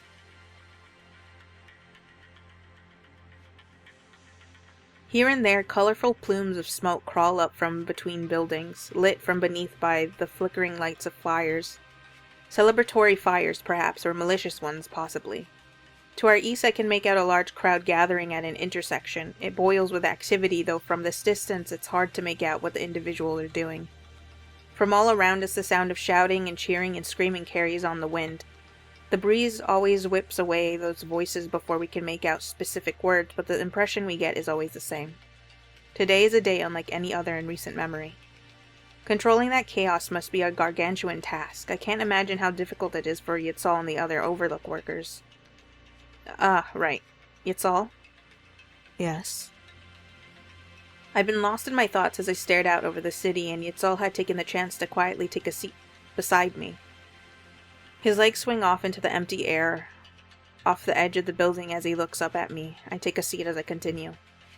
The office seemed much emptier than usual. Did something happen? I assume it would be much busier on the eclipse. Oh, that. I'm afraid we lost quite a few workers today. Officers, too. They are individuals, after all, with their own priorities and desires. It may be our duty to watch over the city, but it's difficult to place duty above something truly important to you. Say traveling someplace to meet someone very important, or settling a lifelong grudge against a very bitter foe. Yiestol's voice is steady and soft. There's no trace of ill will or bitterness in his voice, in fact. Part of me wishes they were here to help, of course, but another part of me is grateful. It means they trust me enough to look over the city despite their absence. I should have prepared for this in the first place. It was my mistake not anticipating it. So I'm grateful they'd trust in me regardless. He seems pensive. I badly want to comfort him to make him feel better, but it's difficult knowing what to say. They were right to trust you, weren't they? I'll just have to do my best. Things are going smoothly so far, after all. I passed by some commotion on the way here, but the officers got there really quickly, and it didn't look like it was getting out of control. You're doing a great job keeping the city safe. I suppose I'm holding on so far, but that isn't good enough. He still seems absorbed in his thoughts. Unwilling to interrupt him, I wait quietly until he goes on. I've managed to avoid any catastrophes so far, but only barely. I've had to claw my way through some tight situations already, and I'm sure things will have escalated while I'm taking this break. I'll have to scramble to catch up once I'm back in the pod, but you were also right that I need to rest periodically to maintain my focus, or else I'm liable to make more mistakes, which would be equally bad. I don't have the experience or composure or intuition that the previous overlooks did, and though they assure me I would soon catch up to them, I'm afraid that won't be the case. Even if this eclipse goes safely, it may be sheer luck. Perhaps this year's eclipse has been on the tame side so far. So if future eclipses are rowdier, if there is more going on, I'd surely fail to keep the city safe. There is a deficiency I need to fix. The outburst is a little shocking. In all the time I've known Yiestol, he's always been unfailingly calm and kind and gentle, thoughtful and composed. Someone who always kept tight control over himself and was sharply aware of everything going on around him. There had always been an ease to him that I'm now realizing I'd been taking for granted. It hurts to think that he's been harboring these distressed thoughts and I hadn't been able to help him. Yiestol, we never know what will happen in the future, none of us, so I don't think it's fair of you to be so hard on yourself. And I don't think you're deficient in any way. Like the previous overlook said, if you're just lacking in experience, then that'll fix itself as time goes by, won't it? You're not lacking in anything. That certainly caught his attention. Yiestol looks over at me sharply, eyes wide, and my voice dies in my throat. Had I said something wrong? Oh, I'm sorry, Vel. I didn't mean to surprise you. I must have looked taken aback because Yiestol suddenly smiles. It's a little rueful, a little embarrassed, highlighted by the way he touches a hand to his face, finger tapping against his jaw. I was so absorbed in my thoughts I was practically talking to myself. There's something I should have explained first. It's why I asked you to come here after all. I apologize. I shouldn't have hurried to say those things.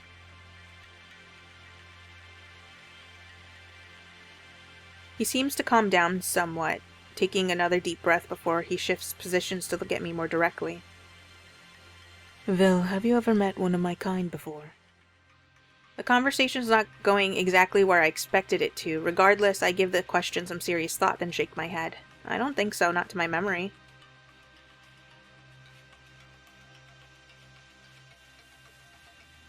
Right, then I assume you aren't familiar with our life cycles either. Probably not. Then please let me explain. It won't take terribly long. Myself and many others who have served as Overlook, our kind has always been perceptive. We have always excelled at pinpointing anomalies in our surroundings and addressing them as quickly as possible. Of course, we don't take this for granted. In the long history of this tower, there have been many who have served without being the same kind as us. And not all of our kind are fit to serve as Overlook either. It's a position we work towards and serve with gratitude. Those of us who are selected as the Overlook have always been honored by the position and pour all of our efforts into doing the best job we possibly can. Because we love the city, of course, but also because we don't want to have any regrets. We don't want to look back at our time as Overlook and think, I could have done better. I could have done things differently. And in that vein, there is something all of the previous overlooks did before experiencing their first eclipse. Bonding with a partner. Uh-oh.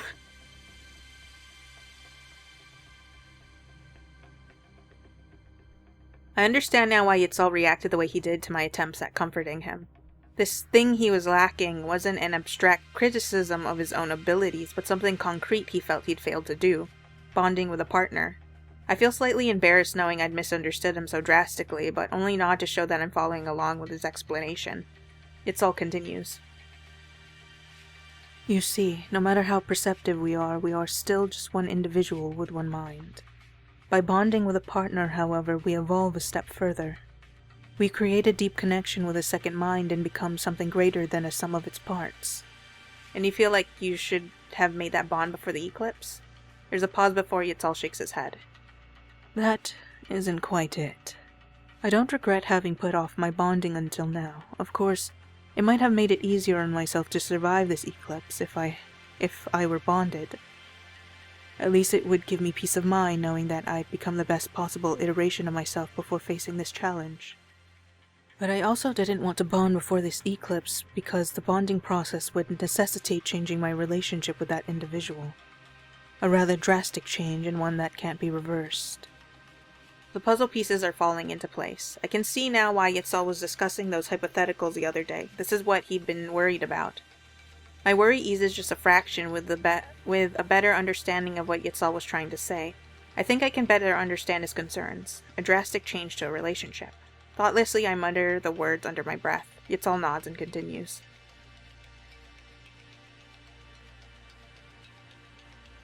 Yes, one that can't be undone. Because we need to devour the person we're bonding with. Oh my god, it was true! It was true! My boy! I knew to suspect it! But it didn't occur to me to relate it to insects, and now I'm thinking of praying mantises, and I'm just like, oh, to sacrifice my body to you, my love. This truly is a drastic change to a relationship, because I don't know how it works exactly, but you're either just straight up fucking dead, or like you combine with them or something, like your two consciousness. Oh, Yiestol. I'm so sorry I doubted you, Nyark. I'm sure they wouldn't do two of the same thing, so I will have to assume that I doubted you, Nyark, for having so many mouths and looking like a giant meatball. Forgive me for assuming.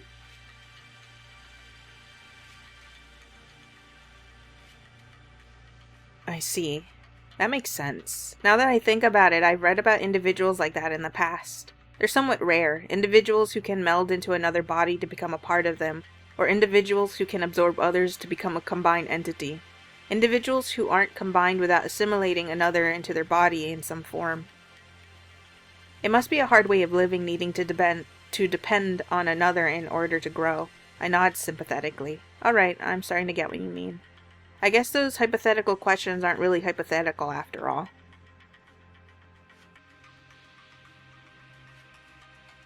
I give a small grin as I say it, and Yiestol responds with a laugh. It's the most relaxed I've ever heard him sound today, and it eases some of the tension that's been building in my chest. I suppose not.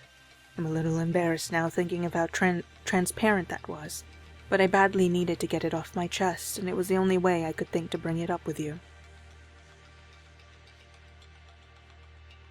Yiestol looks away once more, gazing out over the city. Someone below us shouts, but we can't see them from where we're sitting, and the words are indistinct, just one more sound adding to the ambience of the city.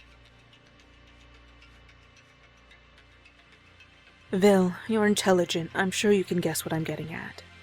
Of course. The air feels electric, like it's filled with sparks that burst around me as I give a small nod. I can't say I'm happy exactly, but I do feel like this is a tremendously important moment. I'm glad. He smiles without looking over at me, his gaze still directed out over the rooftops as he closes his eyes. His hand, however, creeps closer to me, fingers extended as if searching for something. I promptly extend my hand, allowing his fingers to touch against mine. His bones are flawlessly smooth and cool to the touch, as they graze over the back of my hand. Then he squeezes my hand just once. His grip is gentle but tight. But even so, it wouldn't do for me to skirt around the issue. I need to talk to you about this in a straightforward and honest manner, or else it wouldn't be fair. It's just that I've never done it before, so I hope you understand if I seem somewhat nervous. Yiestol exhales slowly before looking to me once more. His eyes are fixed on me intently, the amber of his sclera amplified and almost glowing in the warm sunlight. Wait, you can have more than one? You can consume more than one? At this rate, you're just gonna consume everyone. Vil, you're a highly attentive and diligent person. I've admired those traits of yours and aspired to be like you in some ways. There's a warmth to you that not everyone has, and it's the same warmth I'd like to show to the city. I respect you deeply. I cherish you. And in many ways it pains me to put you in this situation. The bonding process would bring us closer than ever. Our minds would be brought together as one. We would be able to share our thoughts, our feelings, our dreams with each other with absolute clarity. As an evolved being, we would always be at peace with each other.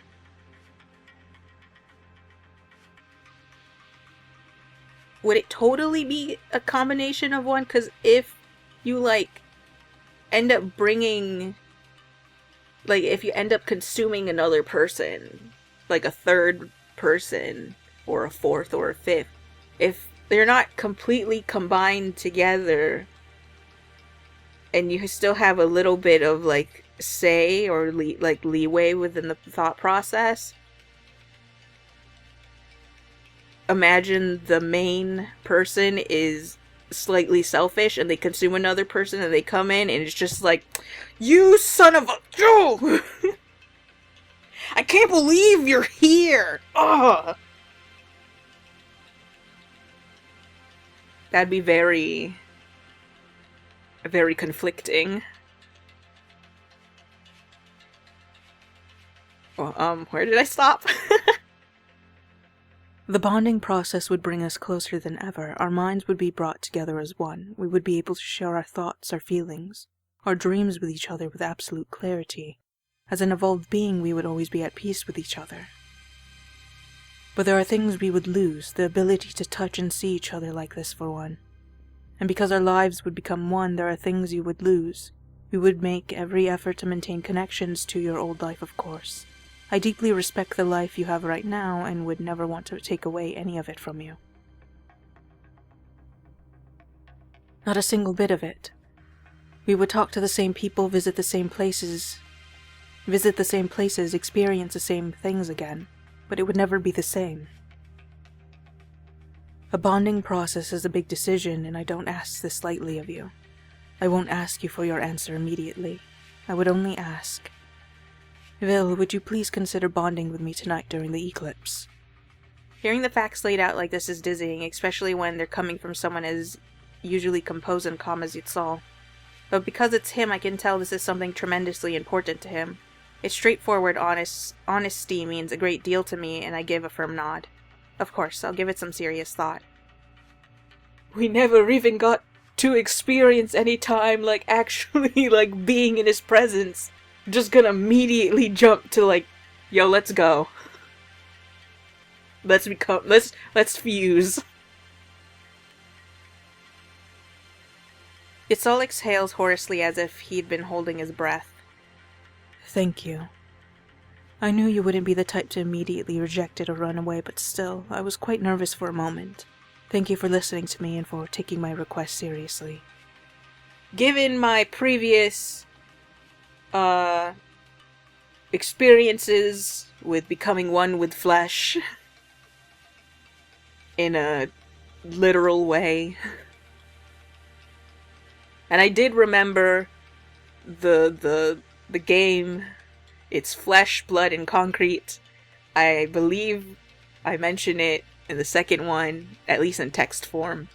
Me for realsies? I'm sorry, I will have to turn you down, Yiestol. Just the thought of being part of, just, you know, the entirety of it is not too appealing to me, to be honest. I do quite enjoy, what do you call it? I guess experiencing things for myself. I do quite like actually touching things, looking at things, you know, separately. We have two very drastically different, desires.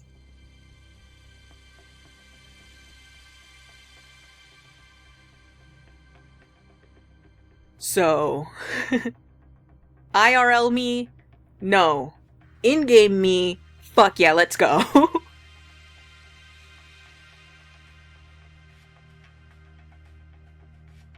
I was quite nervous for a moment. Thank you for listening to me and for taking my request seriously. I appreciate it more than you can imagine. He withdraws the hand that had been touching mine and brings it to his face, brushing his fingers against the corners of his eyes. Already he looks like a tremendous weight has been lifted from his shoulders, and I feel the same, of course. Seeing him looking so relieved and hearing that important question from him without the veil of hypotheticals feels refreshing in a way. We hear a raucous bout of cheering from somewhere far away, the shouts petering off into just a few stray whoops, and Yiestol gives a dry laugh. I suppose that's as good a signal as any that I need to return to my work. He rises to his feet without waiting for an answer, then promptly offers me a hand. I gladly accept. I accept it gladly, clambering upright and dusting myself off. I take it you aren't running your usual route today. I notice you don't have your pack. Yeah, the boss gave me the day off. He said I should enjoy the eclipse. And he's absolutely right. We're heading down the stairwell back into the office, and Yiestol smiles as he holds the door open for me. It's a special day, after all. I know how hard you usually work.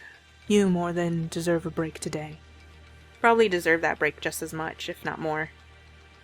Unfortunately not today. Maybe next time if there's a slow day. I'm just thinking about, like, you were friends with somebody who had a partner of the same species, and you're just like, okay, I'll see you tomorrow. And then you never see them, and then their partner comes, and then you're like, oh fuck. Damn, I kind of wish I said goodbye. That would be a whole different thing if you didn't actually like them. It's all like, you, how could you? You and your species! Oh! You ate my friend! And now they're gone forever!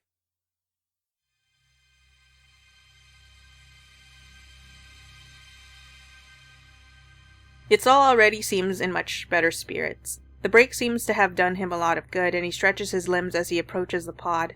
The pool of fluids inside gleams, the unbroken surface practically shimmering in the light. But today I have plenty of work to get done. And with that, and that sound, goddammit. And with that, he steps into the pod. The fluids well up around his feet, pulling up higher as he begins to lower his body, and I blurt out in a hurry. Yiestol? Yes? Good luck with your work. You can do it, I know you can. You're going to do an excellent job keeping the city safe, and I'll be back in the evening right before the actual eclipse. Let's talk then. A heartbeat passes before Yiestol nods. He smiles. Though it's seemingly his usual gentle smile, I can sense a flicker of something more in the way he looks at me. A sort of intimacy that wasn't there before, like we're sharing a secret. I guess we are in a sense. I'm looking forward to it. Have fun out there, Vil, and stay safe. The pod closes up around him in an instant. The two halves of its flesh shell comes together with a wet sound of suction. The numerous eyes on the pod roll once, as if trying to find their focus wide open, and then immediately go half-lidded. Yiestol must have promptly directed all his focus outside. I'm sure it's necessary. The city must be escalating its activities as we grow ever closer to the time of the eclipse. Everyone else is also deeply immersed in their work, and I walk past them as quietly as I can, careful not to step on any of the communication bladders. Nobody so much as glances at me as I step towards the door. The creak of it pulling open sounds so loud to me, but to them it doesn't exist. I'm glad such diligent people are keeping our city safe. I end up wandering the streets outside. I need to think about Yiestol's proposition, of course, but I feel like I need to calm myself first before I can address something so important. So I walk. It feels good to walk. My body is so accustomed to running my daily route that I'd been feeling antsier than I realized, and simply taking to the streets at a brisk walk helps me clear my head. My feet carry me down familiar paths, and I let my eyes wander over the various sights and sounds. This is all very, very familiar territory to me, but today, on the day of the eclipse, everything is different just a little. Just enough to make me appreciate the city all the more. I walk past a small crowd. They've gathered around one individual who stands tall, arms spread, speaking in a booming voice. Today is the day, friends. In just a few hours, the eclipse will happen. Good fortune will come to all of us. And so we depart now off into the Bone Plains to hunt the giant whale. The crowd erupts into cheers. Several arms are raised high, hands clasped tight around spears. This must be a hunting party. Everyone looks ecstatic, practically mad with excitement, and it's almost infectious. I find myself smiling as I walk by. They say the earth whale cannot be hunted, but we'll prove them wrong. We'll be remembered for years, for decades to come, and everyone will feast on earth whale tonight. To victory! To victory! The triumphant shouting and hollering is audible long after I turn the corner and off the street. The park is quieter. Not that it's totally free of the eclipse's influence, of course. I pass by what looks like a couple embracing each other, whispering to each other and giggling. They seem very happy, and I give them a wide berth, trying to pass by quietly without interrupting anything. Elsewhere in the woods, I can hear boisterous conversation and shouts, but all sounds are muffled by the ambiance of the woods, and I look for an isolated spot where I can sit and think. It doesn't take terribly long for me to find a small grove of trees, a short distance off the main path flanking an old fallen log. The finger pods on the ground squirm as I approach, no doubt alerted by the pad of my feet on the ground, but they settle down once I take a seat. All around me I can hear the chittering of insects and the distant caw of crows. The city's bustle comes from someplace even further away, an ever-present but now muted reminder of what's happening today. And sinking into this relaxing atmosphere, I close my eyes. Vil, would you please consider bonding with me tonight during the eclipse? It's hard to really imagine what this bonding would be like, but it hadn't sounded like anything as simple as being eaten. I've heard of individuals like that, of course, who need to assimilate or absorb other people in order to survive or grow stronger. They often form bonds with those who had naturally short lifespans, or who were fated to die shortly after procreating. These relationships often seem short but passionate, no doubt amplified by the fact that one party would only live on in the other's memories. What Yiestol described, however, sounded completely different. The bonding process would bring us closer than ever. Our minds would be brought together as one. We would be able to share our thoughts, our feelings, our dreams with each other, with absolute clarity. As an evolved being, we would always be at peace with each other. We, not I, huh? I won't vanish. I'll still be there. I'll be with Yiestol. I would lose something, a lot, possibly. Things would change drastically. I would lose my physical form. But I will be one with Yiestol. But at the same time, I would gain something, a lifelong partner and trusted companion, and the city would benefit. Technically, it would be a small sacrifice for the sake of many, and still. Would Yiestol chastise me for hesitating over this decision? Would he be upset with me if I said no? No, I don't think so. I end up quietly talking to myself as I shift through my thoughts. Yiestol isn't like that. That's why he gave me this time to think to myself. I mean, it is very sudden. Well, didn't exactly have any sort of relationship other than like, sup, I got you some salt. And while his request had certainly caught me off guard, his honesty and sincerity had made it much easier to accept. With how passionate he'd seemed during that conversation, it was hard to imagine he wanted to bond with me purely for selfish reasons. From anyone else, I might have felt more uneasy being faced by this decision, but I feel like Yiestol had wanted me to understand the full scope of the situation, and had wanted me to think it over on my own so I wouldn't feel pressured. This is my decision to make. I think of the various people in my life, my work, the things I enjoy doing, the places, sights, and sounds I've experienced. I think of how my relationship to these precious things might change if I decide to bond with Yiestol, and I think of Yiestol. I think of long days spent with him at his side, the two of us working together towards a common goal. I think of his calm smile, the gentle cadence of his voice, his calm and reassuring presence. Reappearance is what I was going to say. I think of the time I've known him, of how much I've come to respect him and enjoy his company. I think of how it might be to grow even closer to him, to work towards protecting the city together with him. Absorbed in my thoughts, I barely noticed the time going by. You know, previously this made it sound that it was just a big change between two people. It's like a big change between two people, and then the rest of your relationships, if you're like the one person being assimilated. Like, you have to take into consideration, like, all your friends and family and everything that you've been doing up until this point. Because, especially with Yiestol, once you assimilate with him, his job is, like, hours of sitting in the pod and watching people.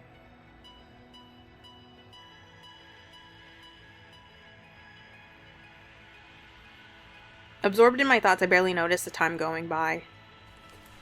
It's the rustle of leaves that finally snaps me back to reality, and I sit up from where I'd ended up slowly lying down on the log. The sudden movement is enough to set off the finger pods nearby, and they wriggle unhappily as I clamber to my feet. The rustling turns out to be a small child barging through a nearby bush. The child gives me a confused look, as if demanding to know why I'm here, and I smile in return. Past the dense wall of foliage, I can hear an adult calling for the child. Maybe they're too big to get through the bush. Going around all the trees could take them a while. Sorry, there isn't much to do here. Let's go back, okay? It sounds like somebody's looking for you. The child pouts at first, making a face, but reluctantly holds out a hand. I take the offered hand, tugging the child along gently as I go back through the foliage, the way the child had come. As we emerge from the bush, brushing leaves out of our eyes, the parent looks over with a start. Sorry to surprise you. I thought it would be best not to let a little one wander around the woods. It only takes a small tug at the child's hand to get them to return to their parent's side, and I'm thanked profusely. The child is so excited for the eclipse, I'm told. They wanted to go exploring on this special day. Last time they'd found an enormous cluster of bile flowers in the woods, but had never been able to find it again, and they were sure they'd find it again today. The eclipse really is a special day for everyone, isn't it? I give the parent and child a small wave as I leave, wishing the child good luck, but suggesting that maybe they explore together. The child, perhaps understandably, seems offended by this unwarranted advice given by a stranger, but the parent at least thanks me once more while seeing me off. It feels good being able to help people. It was a small gesture, one that cost me virtually nothing, but it was still helpful to someone, and that knowledge makes a warm feeling bloom in my chest.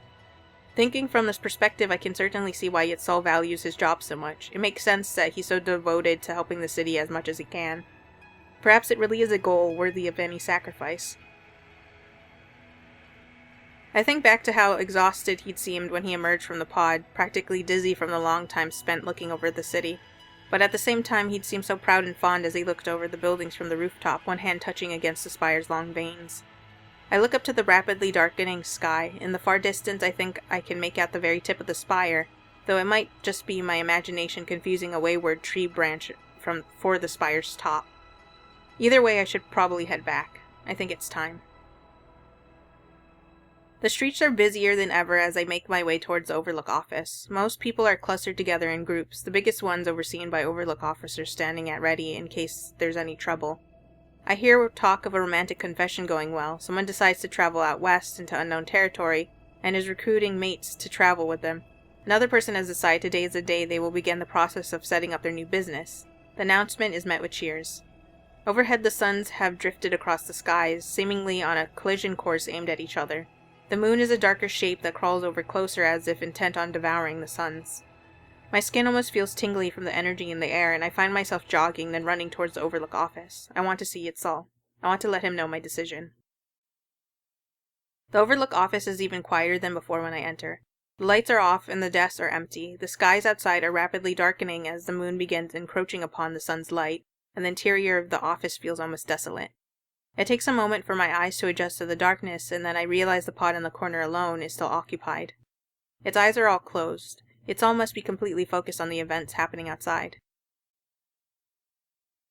Unwilling to interrupt him, I walk over to the pod and sit beside it. It pulses gently, radiating an intense warmth. Like Yiestol himself, it's an incredibly comforting presence. Just being near it tends to put one at ease. Despite not having run my route today, I find myself starting to grow languid and sleepy.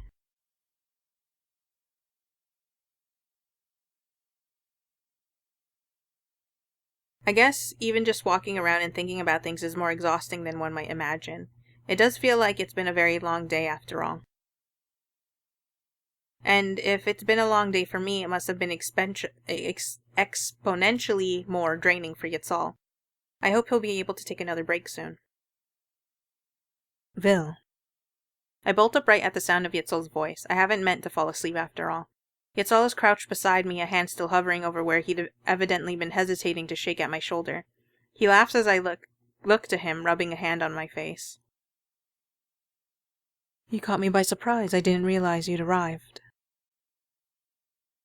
Were you waiting long?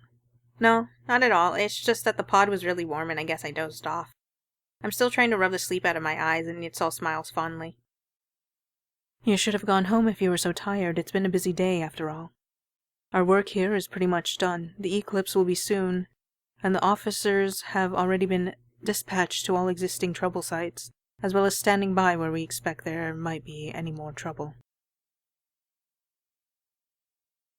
Even the remaining workers here had small things they wanted to do before the eclipse happened, so I let them leave.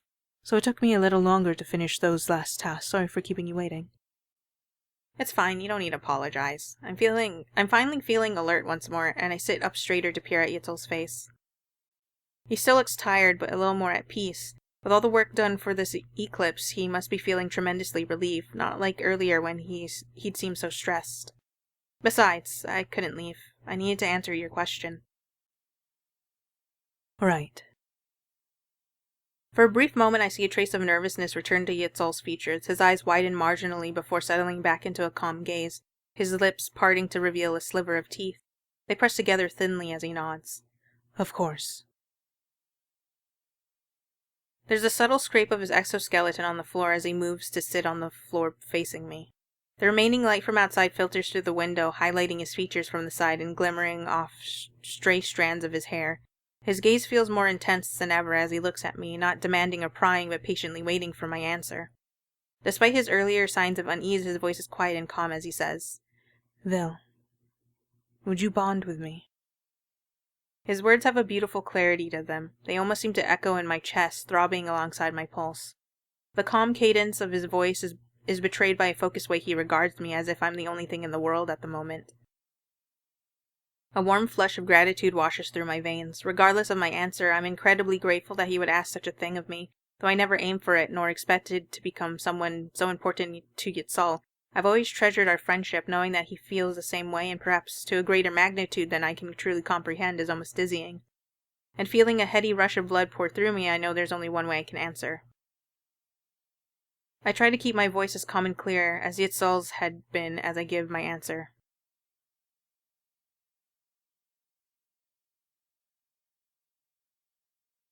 We shall, and then we'll come back and we'll have to reject as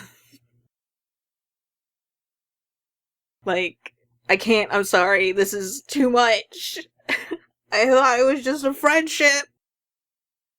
This is too much of me. Like, I don't even, what?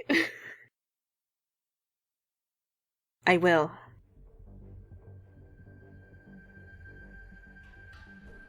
I'm almost startled by the words that leave my mouth. They pour out before I can stop myself, but as I comprehend what I'm saying, I almost understand that this is the right choice. The words come faster, spilling forth my true feelings. I want to bond with you, Yiestol. I want to be together with you and help you. I see. Yiestol blinks. Is he shocked? He blinks again before he seems to understand what I said and repeats. I see. You'll do it. It's scary when you think about what's gonna happen and you see the teeth. It catches me completely by surprise when he suddenly wraps his arms around me and pulls me close, very close, closer than we've ever been. His body feels warmer than it looks too, when his exoskeleton presses against my chest. Yiestol's head bows, almost touching my shoulder, and I can feel a deep exhale whispering against my throat. It's a little shaky. Thank you so much, Vil. I can't put into words how much this means to me. His fingers tug into my robe and he pulls me even tighter. I'm pretty sure I've never seen him this emotional, nothing even close, and it truly drives home how important this is to him. I gently rub a hand at Yiestol's back, or as much as his back I can reach. My palms end up awkwardly touching somewhere between his side and his shoulder blade, feeling the smooth expanse of his exoskeleton. You don't need to thank me for anything, Yiestol. I was also really glad you asked me. I know it's an incredibly important decision for you, and if you feel safe asking it of me, then I'm really honored. Even with the way he pulls me close, I can feel even closer if I close my eyes. I can feel his breath against my skin, the wiry strands of his hair brushing against my cheek, the way his grasp pulls my cloak taut around me. I feel enveloped in his presence. It's very comforting. We've known each other for a while now, haven't we? We have. And I've always felt really comfortable around you. I've always thought it's a good thing you're the Overlook, because I know the city will always be in safe hands with you around. So if I can help you and be with you, then I'm really glad. There's no one else I'd rather do something like this with. Yiestol doesn't respond, but his head nudges against my shoulder, almost like he's nuzzling me. He stays like this for a moment before finally pulling back a bit. One arm pulls away from around my shoulders to touch my face, gently brushing some of the hair out of my face. You don't know how happy it makes me hearing you say that. He leans back in, this time to touch foreheads with me. Straight strands of hair slide against each other with gentle metallic noises when he leans back once more. Whoa, it is metallic! I thought it was just like the color. I can't wait to bond with you. The smile on his face is as gentle as ever, but there's a closeness and warmth to it that feels different. It feels like he's truly addressing me as Yiestol, as an individual rather than an overlook to the city. I beam back at him. His gratitude and joy are infectious, and there's a hot feeling fluttering in my stomach. I'm excited too. There's more I want to say. It feels like a dam is broken, and there's an endless number of things I want to say. But before either of us can speak, a loud murmur from outside catches our attention. It's only when we look up, away from each other, that we realize the skies outside have suddenly grown much darker, and they only continue to fade. The eclipse must be close. Vil, come on. There's a light tap-tap of his feet against the floor as Yiestol gracefully gets to his feet, holding out a hand to me. When I take it, he pulls me up in one go. Let's go watch it. But shouldn't we bond first? Yiestol laughs. It's a very light and joyful sound. He continues to pull me along without hesitation, heading towards the door that leads to the outside stairwell. Bonding takes a while, and I know superstition dictates it's best make our important decisions before the eclipse actually happens, but we already made our decision, didn't we, technically speaking? And this will be our first time seeing an eclipse since we got to know each other. So I want a good view, something I'll remember forever. I guess I can't argue with that. With that said, I pick up the pace. All the weariness I'd felt earlier seems to have melted away at some point. I feel like as long as Yiestol is pulling me along, we could go anywhere and I wouldn't feel tired. Of course we don't go far at all. We only hurry up the stairwell up onto the roof. The streets all around the Overlook office are cluttered with people. Most are gathered in small groups. Some are overseen by Overlook officers. The rooftops nearby are also dotted with people looking to get a good view. Others peer out of windows or climb the numerous light poles. The electric energy in the air is practically palpable. Yiestol and I stand near the spire where the numerous eyeballs languidly sweep across the horizon. Is it also aware of what's about to happen, I wonder? And as if in response to my question, one of the eyeballs swirls straight upwards. The sun seems so much brighter as they start to converge. Even with a dusting of clouds marring the skies, their light feels warmer than usual. Perhaps it's the proximity between them that amplifies their light. Perhaps it's a trick of the eye because we're not used to seeing them traveling such a direct collision course. Perhaps it's just our excitement that heightens every emotion in the moment. Regardless, we watch the three suns creep closer and closer. I find myself holding my breath without even realizing it, and it's a cry from below, that has me exhaling sharply. Someone on the ground below screams in what sounds like a euphoric pleasure. Another person joins in soon afterwards, but most of us are quiet. Especially when the moon begins to cut through the sun's warm light. I feel a ripple travel through the crowd, through the very atmosphere when the moon's shadow first bites into the sun's glow, seemingly uncaring of the effect it's having. The moon marches slowly onward, on a direct path to devour the entirety of the sun's glows. Yiestol stands perfectly straight and tall beside me, gaze directed upwards. But his hand reaches out as if searching for something, my hand. As soon as I take his hand, his fingers squeeze tight around mine. It's happening. His voice is only a quiet murmur, but it still feels terribly loud. The only sounds I can hear now are muffled whispers and murmurs. The very air feels oppressive and heavy, like it's weighing down upon our throats, and speaking at the moment feels taboo. So I only nod, squeezing tight at Yiestol's hand. We don't look at each other, but we're at least very aware of each other's presence as he continues to gaze upwards. The warm glow of light above is at first a half circle, then a crescent, then only the slimmest sliver.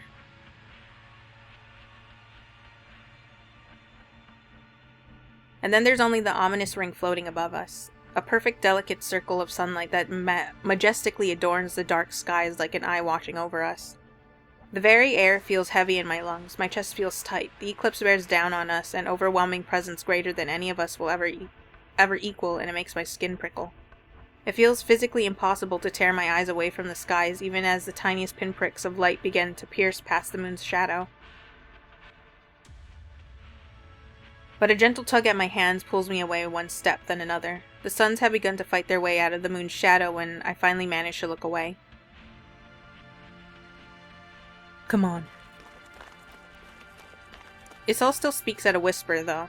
He glances back briefly to give me a smile as he continues to lead the way. We go back down the stairwell, of course, through the door that leads into the office. The streets below seem to have broken free of the eclipse's allure by now. I start to hear murmurs and shouts drifting up towards us as people rejoice in what they had the chance to witness. An overjoyed scream is the last thing I can hear clearly before I shut the office door. The office is instantly quieter, the noise from the street seeming to come from a million miles away. There's just the sound of our footsteps as we walk across the office and towards the pod. Is it okay for me to come in? Yiestol had stepped into the pod without any hesitation, but I can't help hesitating. The pod is the Overlook's domain after all. I'm not sure if the pod can even hold the both of us. But Yiestol just laughs, gently, not mocking. He keeps a steady grip on my hand as he ushers me to step in beside him. Of course, anyone that I acknowledge is allowed to enter the pod, and besides, it will have to learn to recognize us once we're bonded. So doing the bonding process within the pod is a useful method. My predecessor highly recommended it. I see. Even with that encouragement, entering the pod is a strange feeling. The fluid inside is lukewarm and thick, but the surface parts easily as I begin to dip my foot in.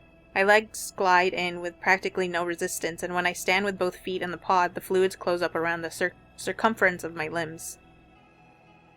Here, come closer. Yiestol's bony arms rest over my shoulders, easing me closer. Fluids slosh around our calves, lapping at the open edges of the pod, but never spilling over. Should I take off my things? Yes, if you don't mind. A small nod as I begin undoing the fastening of my cloak, letting it drop to the floor. And as soon as I'm bare, Yiestol suddenly wraps his arms around me, pulling me into a tight embrace. When he drops his weight down, I'm brought down along with him, and together we sink into the welcoming pool of fluid. Whoa, that's how we look like? Wait, no! High text. I wasn't expecting that's how we look like. Nah, I can see where the pus comes from. But why? Do we just, like, ooze? For no reason?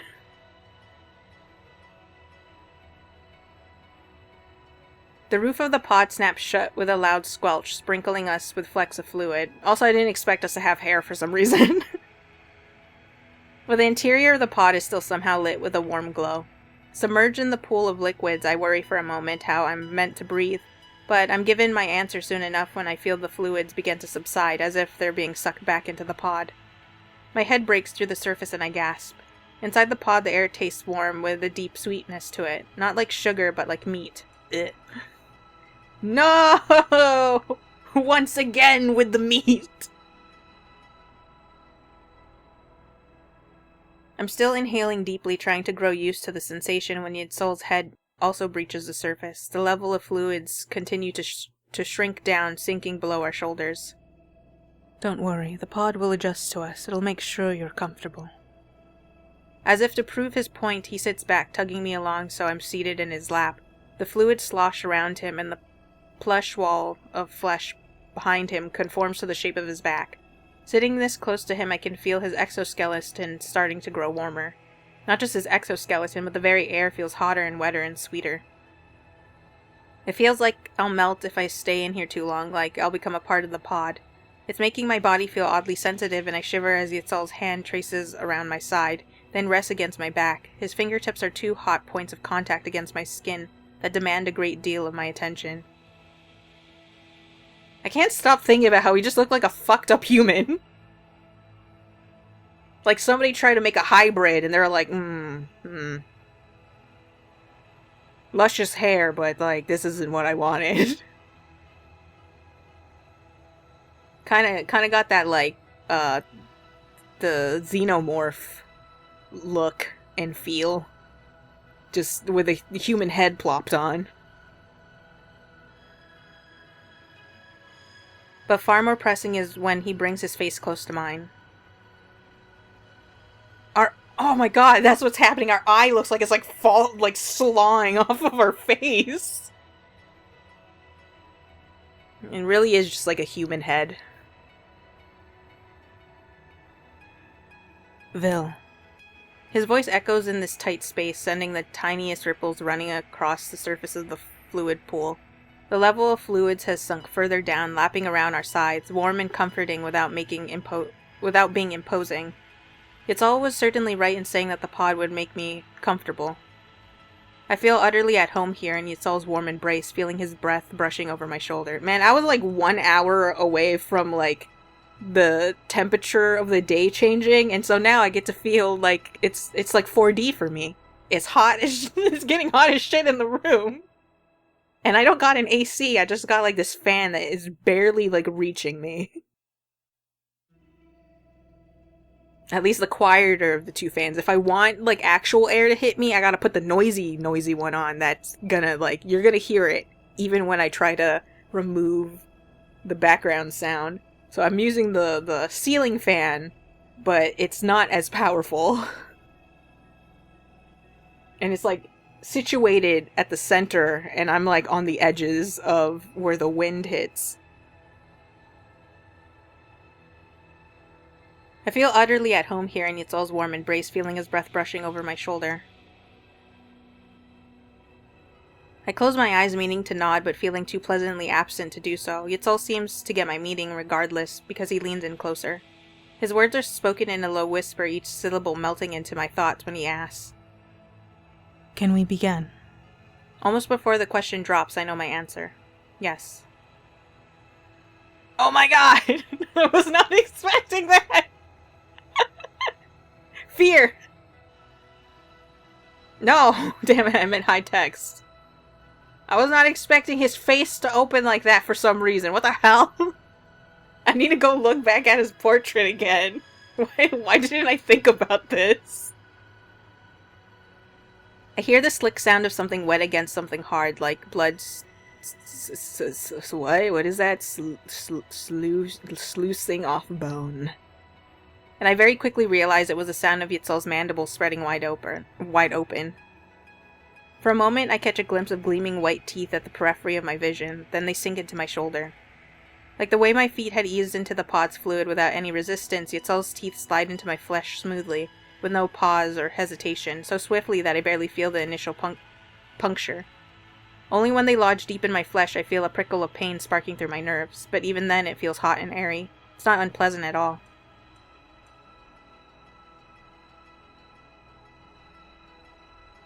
My flesh parts easily as if the pod's fluids have melted away any resistance, partially liquefying it. Then I can feel the trickle of hot fluids from the bite mark trace down my chest, pattering into the pool around us. It leaves behind a trace of flickering warmth that lingers on my skin. I want to feel more of it, that warmth. My hands wander practically on their own, starting from Yiestol's side and traveling upward. My fingertips touch against Yiestol's body, feeling out details I'd seen before but I had never thought I'd get to touch. The gentle inward curve of his exoskeleton above his hips, the softer connective portion where his arm meets his shoulder, the partition line near his throat. Just below his throat, his exoskeleton opens up to a window where his inner flesh peeks past. It's shiny in the warm, hot air of the pod, and I touch at the edge of it gently as possible. It still earns a deep shiver, and Yiestol's mandibles snap shut quickly enough that his teeth rake thin lines across my throat.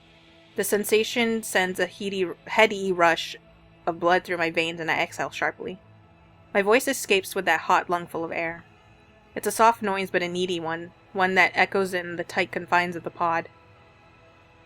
Yiestol says nothing, responding with a low purr from the back of his throat. It makes his teeth vibrate ever so slightly as he takes small bites into the junction of my throat and my shoulder.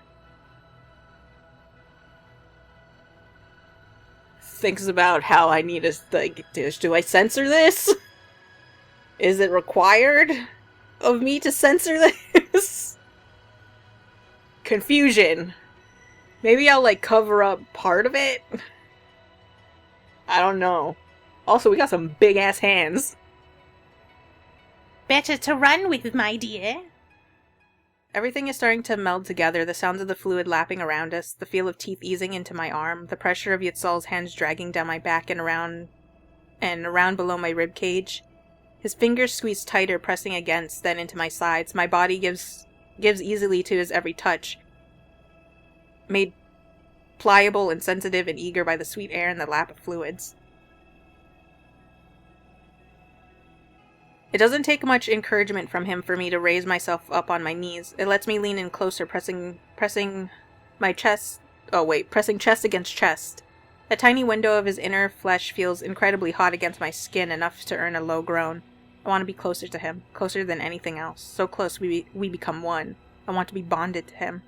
And my body responds easily to these desires, allowing Yiestol easy entry to my inner flesh. From both above and below, Yiestol sinks into me. Teeth glide into my throat like they've always belonged there, while a throbbing heat settles up into my gut, like a knife being placed in its sheath. I'm just thinking about, how do you remain alive during this whole process? I immediately feel our bodies have become one, like a rib cage without a spine. My body would collapse in on itself without Yiestol's form to hold me together. My hands grip tight around Yiestol's shoulder, pulling him closer. His exoskeleton is hot and slick to touch. The pod's fluids have slicked through his hair, and the strands practically welcome the tangle of my fingers through them, just like my body continues to welcome each and every breach. Faintly, I hear Yiestol murmuring my name. His eyes are closed, his movement gentle as he nuzzles against my ribcage. His teeth gently ease apart my skin, and I shiver as his teeth scrape against bone. I can't feel my legs anymore, like they're not there anymore, replaced by twitching nerve endings. That hot, heavy feeling in my gut keeps expanding, spiking hardest when I move to pull him closer to me. Through the haze of light and sparks that are starting to color my vision, I feel my fingertips starting to melt, smearing against Yiestol's shoulders. It's good, because I can sink even deeper into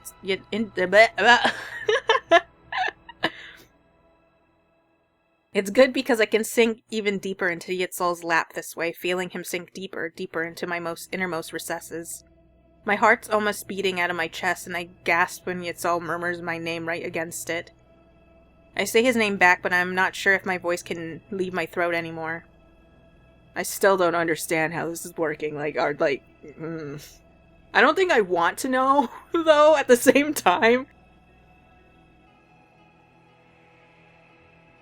My curiosity got me, I don't understand how this is working at all whatsoever. But the other part of me is but do you actually want to know? Do you really want that knowledge to be in your brain for who knows how long?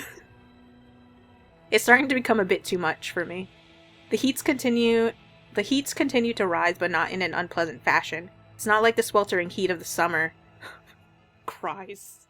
Or the stifle of a hot blanket. This is the heat of a warm embrace that sinks What? This is the heat of a warm embrace that one sinks into endlessly without escape. When I close my eyes, I can feel every little movement around and within me. The insistent grasp of fingers against my hips, the drag of Yiestol's hand at my back, and the way it presses his arm against my spine. Is y'all's God damn it, it's stuck now. Is Yiestol's physical body gonna change too? The way each hot breath flits past my bones and through my ribcage. That hot trickle of fluid is everywhere now, covering me like a silk cobweb, and inside I can feel an incredible warmth welling up from some place deep in my stomach. It spreads quickly, diffusing itself like a smoke until it's part of me. Yiestol is still calling my name, and I smile. I'm very glad it's the last thing I hear as my thoughts grow fuzzy and dark. It's a full day before I awaken. I'm aware of it immediately. There's no transition, no period where I'm hazily emerging from sleep, just the overwhelming darkness of sleep followed by instantaneous clarity.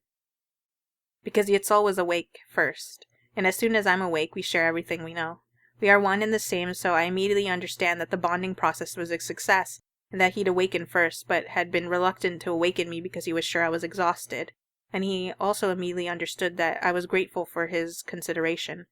Even bonded with me, he is kind and considerate, and I'm immensely glad for it. Is there blood under that cabinet? Oh, there is a change! It looks like we're wearing clothes now! I've been wondering, because I know it described the way Yiestol's legs are. I really needed to see, like, an actual, like, how it looks, because sometimes an explanation is very different from, like, the vision of it all. But it was the way I was picturing it, where it's like a needle.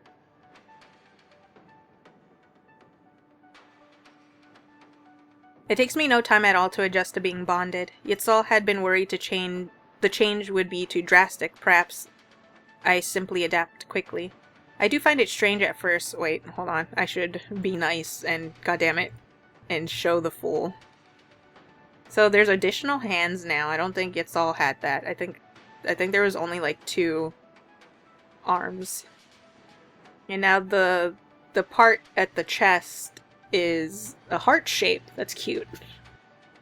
And then taking on the hair color as well. And then now they got 4 eyes. Oh, my mouse is here. I forgot about that. So Yiestol used to have like 1 big eye at the center.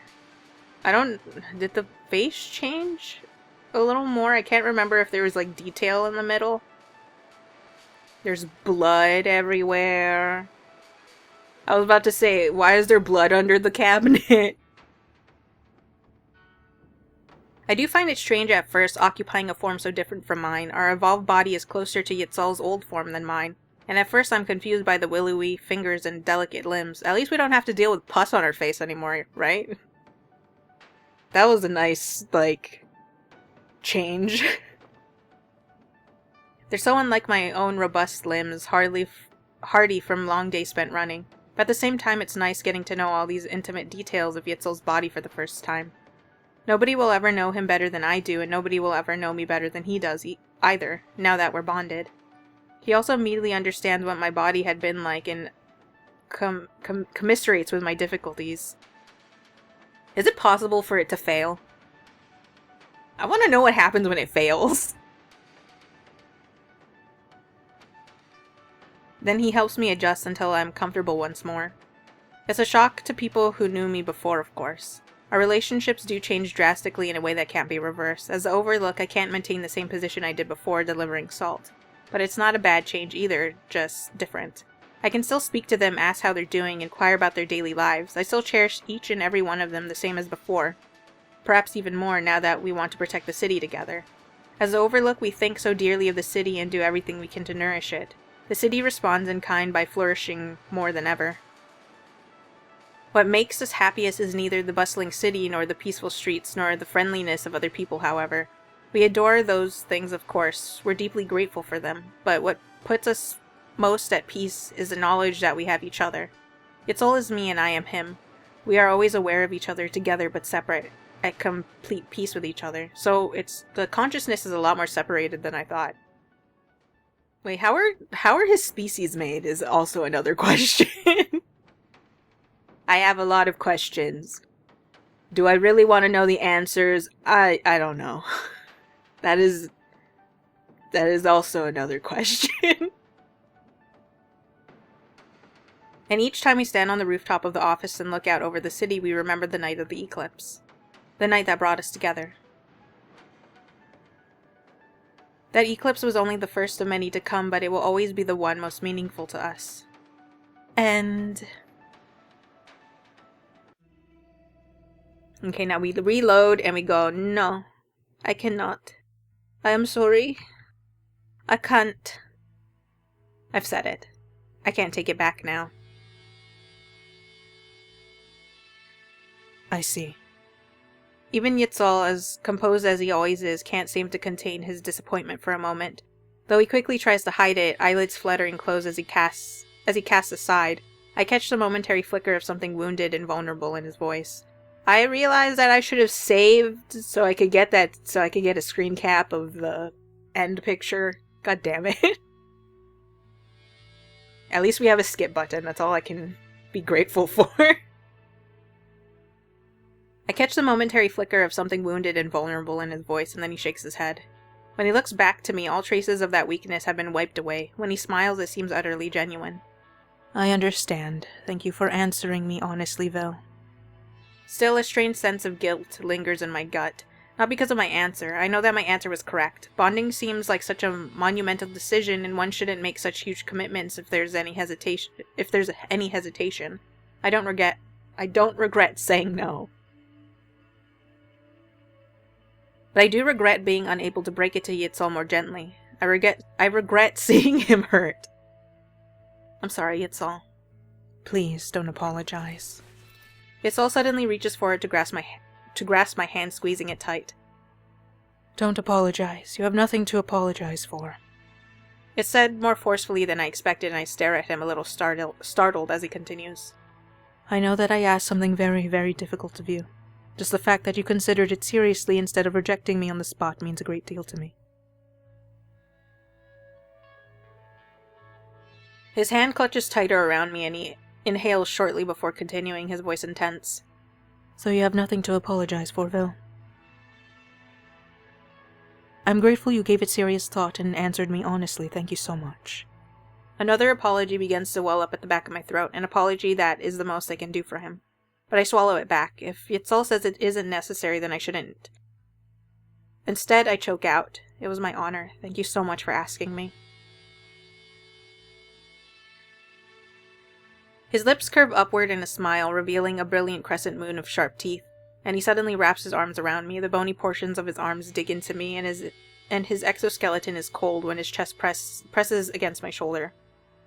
Yiestol's body is neither warm nor soft, like the pod had been when I was leaning against it, but it's comforting regardless. I can feel his breath whisper past my skin when he exhales slowly. You're very kind, Vel. In some ways, I'm glad you said no. It would have pained me hugely to hurt your relationship to anyone in any way. I'm sure a lot of people would have been terribly sad to have this relationship to you so suddenly changed. Despite what he says, he squeezes at me tighter for a moment, his next breath puffing hotly against my shoulder before he continues. I'm so grateful I had this chance. His fingers grasp at my cloak just for one moment, then he lets go, slowly sitting back and giving a small sigh. His gaze is downcast at first, his lips slightly parted as if there's more he wants to say. Words don't come easily to me either. There's a great deal I want to say, but nothing seems as important as just being present in the moment, letting Yiestol know that I'm here for him despite my final answer. And that seems to be enough. Yiestol squeezes his eyes shut very hard for a moment, then shakes his head. When he looks to me, he's done his usual look of calm once more. It's not perfect, it's more vulnerable and soft than usual when he smiles, but he's trying so hard to appear his usual self that I know I shouldn't pretend otherwise. Vel. Yeah? Maybe it's a bit presumptuous of me, but Could I possibly ask you one more favor? Of course. What is it? I hope we can still be friends. I feel a sting through my chest. For Yiestol to have to ask that, he must have been genuinely nervous about requesting a bond from me. I sit forward as I answer without hesitation. Absolutely. You're still someone I really respect and trust, Yiestol. His eyes glimmer when he smiles, as if a warm gloss is coating his sclera. I'm glad. I'm really glad. Your friendships come to mean a great deal to me, so I'm very grateful not to have lost it. His lips part to say something more, but a sudden loud cheer from outside interrupts us. It's only then that we realize it's growing much darker, and very quickly. The eclipse. It must be close. I hurriedly grab Yiestol's hand, pulling him along with me when I get to my feet. The bony portions of his feet tap along the floor as I drag him along towards the door that leads to the outer stairwell. Come on, let's go watch it outside. I want to see it with you. Right. He hurries to fling the door open and we dash up the stairwell as quickly as we can. We both automatically look to the skies as we burst onto the stairwell. The skies are starting to grow darker, as if the suns are intimidated by the moon's impending presence. The streets below, which had seemed so noisy and bustling with activity mere seconds ago, very rapidly grows quiet. It feels wrong just to move, and I have difficulty tearing my eyes away from the stairs, but I force myself to hurry up the stair, tugging Yiestol along. Trying to go up the stairs with my head craned upwards means I almost trip, of course. I stumble and Yiestol is beside me in an instant. Are you alright? He's whispering for some reason. When I respond, my voice also automatically comes out in a whisper. Yeah, I'm sorry, I'm fine. Let's hurry. Even with a smattering of clouds dotting the skies, it's easy to pinpoint where the sun is starting to be swallowed up by the moon's shadows. Slowly, those dark shapes creep over to cover a little more of the sun's gleam. We reach the rooftop just as the moon completely devours the sun's light. It feels like something heavy and large, larger than I could truly fathom, is bearing down upon the city, like we're being stared at by something huge and awesome. Other than the thin ring of light fighting past the moon's shadows, the sky is completely dark. An oppressive silence has taken over, allowing the sound of my own pulse to echo in my ears, and I exhale roughly. Beside me, Yiestol also stares up towards the dark skies. Our hands are still intertwined. All around us, the city is deafeningly silent. Out of the corner of my vision, I can make out other people sitting on the rooftops or leaning out their windows, heads craned back. All eyes are on the sky, witnessing the way the sun's light barely seeps past the moon's overwhelming darkness. Beside me, I feel Yiestol's fingers squeeze tight against my hand. He doesn't look at me and I don't look at him. Neither of us are able to look away from the incredible sight looming above us. But his quiet murmur cuts through this silence like a knife. Thank you for witnessing this with me. I'm not as strong as him and I can't bring myself to speak, but I squeeze his hand back and know that he understands me. I feel the same way. And with that, the moment is over. The moon begins to recede, the sun's light slicing through the sky in splinters. Our surroundings are speckled by pinpoints of light, and a murmur rises from the crowd. The voices only grow louder as the light continues to expand, growing from needles to ray, than the full intense warmth of the suns we're so familiar with. The eclipse is over, and with it goes the overwhelming tension that's been building in the city for the past few days. Below us, people begin speaking eagerly of what they just witnessed, sharing their hopes and wishes now that the main event has passed. They hope that the big decision they made today will soon bear fruit. But nobody talks of wanting to take any further action. The moment has passed. Yiestol and I are both quiet as we descend the stairs, and it's not until we enter the office that Yiestol speaks up. Vil, I'm afraid I'm starting to reach my limits. I look over at him and realize how exhausted he looks. He must have expended every last reservoir of energy to keep himself composed until the eclipse's conclusion, and now that they're all spent, he can no longer maintain the pretense at composure. Right, of course. Do you need me to accompany you anywhere? Where are you going to rest? He tilts his head towards the pod. It's customary for the Overlook to rest in the pod after an event like this. We enter a deep sleep for several days. I'll have to leave a great deal of the work to my colleagues during this time, and I might not be able to see you. But it will ensure we're both back in good condition as soon as possible. I see. I won't keep you any longer then. Please dress well. You did an amazing job keeping the city safe. I'm sure everyone is grateful. I know I am. I hope that's the case. Thank you. Yiestol steps towards the pod without any further hesitation, and I take that as my signal to head towards the door. Have a good night, Yiestol.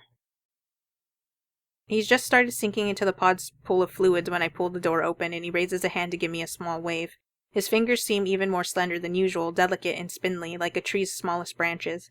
It's incredible to think that those hands hold so much responsibility protecting the entire city. His voice is muffled past the walls of the pod, barely comprehensible as he calls out. Good night, Vil. Thank you. The pod squelches shut without fanfare. The eyes don't even flicker, remaining firmly shut. I close the door as quietly as possible, then head home. I walk home slowly, feeling the day's exhaustion start to catch up to me. Though my delivery route entails a lot more walking than I did today, I feel oddly drained. When I do get home, I collapse in bed and fall into a deep, dark sleep. I dream briefly of sinking into the fleshy interior of the pod, feeling the pool of warm fluids close up around my head. It sticks to my throat and nose when I inhale, flooding my lungs. 36 eyes gaze over the city, blending together into a single dizzying view that takes over me. Is this what Yiestol does every day, watching over the entire city like this all on his own? I don't know if I'd be able to do it alone. Yiestol is strong for sure, much stronger than me, but I'm sure even he must feel lonely sometimes in there. I snap awake to the buzzing of my alarm beetle. I get dressed, I eat some salt, head out to work. I say good morning to my boss. I ask how his eclipse went. He says it went well. He asks how my eclipse went. I smile and say it went fine. As expected, it's the other Overlook workers who greet me when I visit the office to make my usual delivery. Some are gone, having used the eclipses as an opportunity to travel far away or to make drastic life choices. But other familiar faces remain, greeting me with polite smiles as they count out the salt packets I have for them. It turns out Yiestol already prepared for this too. Several days' worth of delivery orders have already been written out in his neat handwriting. I feel a pang of fondness every time I look at those orders, then over at the dormant pod. The days he spends asleep feel more like weeks.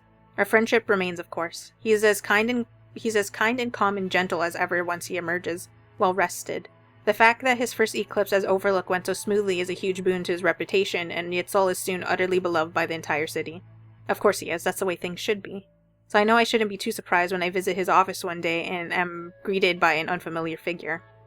It's Yiestol, but also not him. His shape has changed into something taller, sturdier, more graceful. I stop in my tracks when I first open the office door and see him, not because I'm surprised, but because his very presence is arresting. And even before he explains it, I understand what happened. Damn. He found somebody to bond with fast. It's just how it be. This magnificent sight before me is what Yiestol has evolved into. He must have found another person to bond with. I'm happy for him, of course. How could I not be? Simply being around him makes it clear that Yiestol is incredibly happy and at peace. There's a new calming aura around him, and conflicts seem to melt away before his fingertips. Under his renewed watch, the city has never been safer. I'm happy that Yiestol found someone who was willing to make that drastic change for him. And sometimes I find myself wondering if I made the right choice, but I try not to dwell on that thought. There's nothing I can do about it after all. All I can do is go about my days with the knowledge that someone genuinely kind and gentle and strong is protecting us. I'm grateful to have the friendship of someone like him. And I hope he also still cherishes our relationship. Damn. Why are you trying to make me feel bad for not wanting to be... for making me...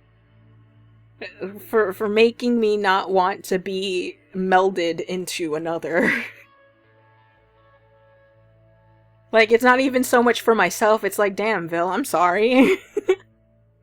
Like, I know I already did it for you. I got that for you.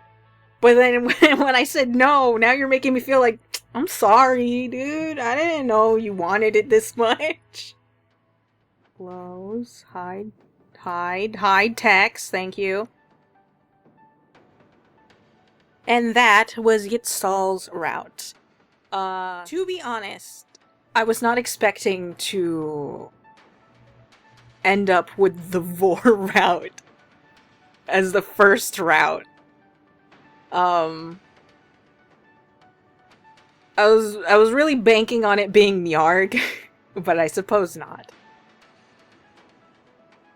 So now I'm just like, okay, we got this over with. I guess we'll maybe be safe for our next two. I'm wondering if I should do Nyarg, because I feel like Bratton might be the safer, like the everything's chill and I'm not worrying about being devoured option.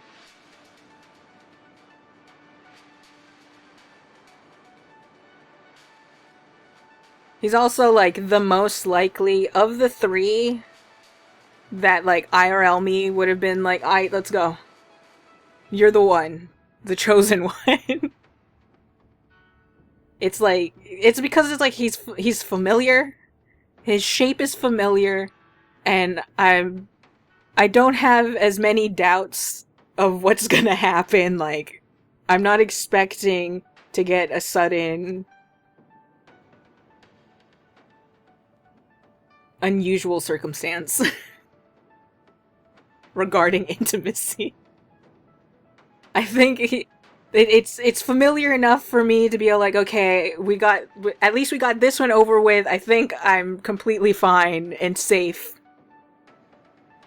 No bodily harm will come to me.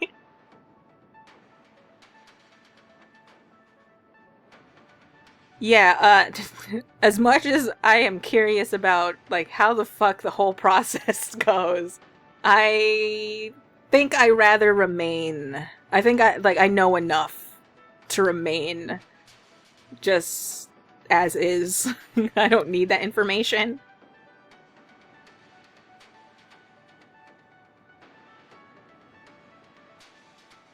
It is interesting to think about you being the partner who doesn't get the like, your body gets consumed and stuff.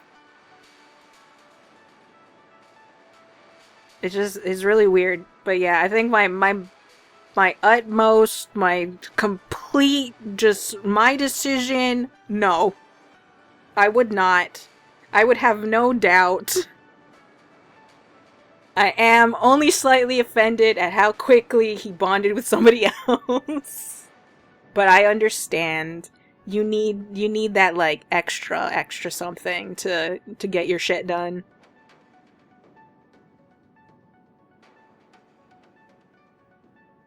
It was really odd seeing our character. Like, I've been trying to picture them in my head for, like, the longest damn time. Was not I was expecting the way the body looked, because the descriptions made, I was thinking, like, some kind of, like, maybe reptilian form of some sort. Definitely, like, heavy lean towards being, on 4 legs. I don't know the word for it that isn't bipedal. Was not expecting the very human face and the eye that looks like it's gonna fall off. And a waterfall of really gross. This is very interesting, and it was nice that it was written in a way that wasn't insanely explicit. I will be censoring that one part just because, like, it feels a little spicy. Like, to me personally, I'm just like, yeah, whatever.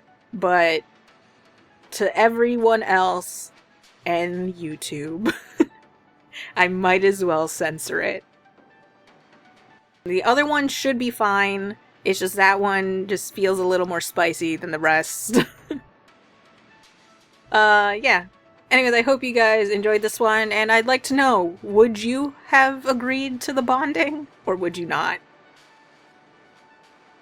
Because I'm very adamant on no.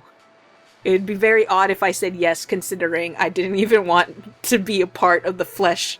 What even was it called in Flesh, Blood, and Concrete? Or, like, what would you describe it as? The giant flesh entity? I didn't even want to be a part of that. Even though it was gonna give, like, good dreams or whatever, or, like, it was an option between death by myself somewhere in the area, or, like, becoming one with the flesh heap, and I chose death. I would rather have chosen death.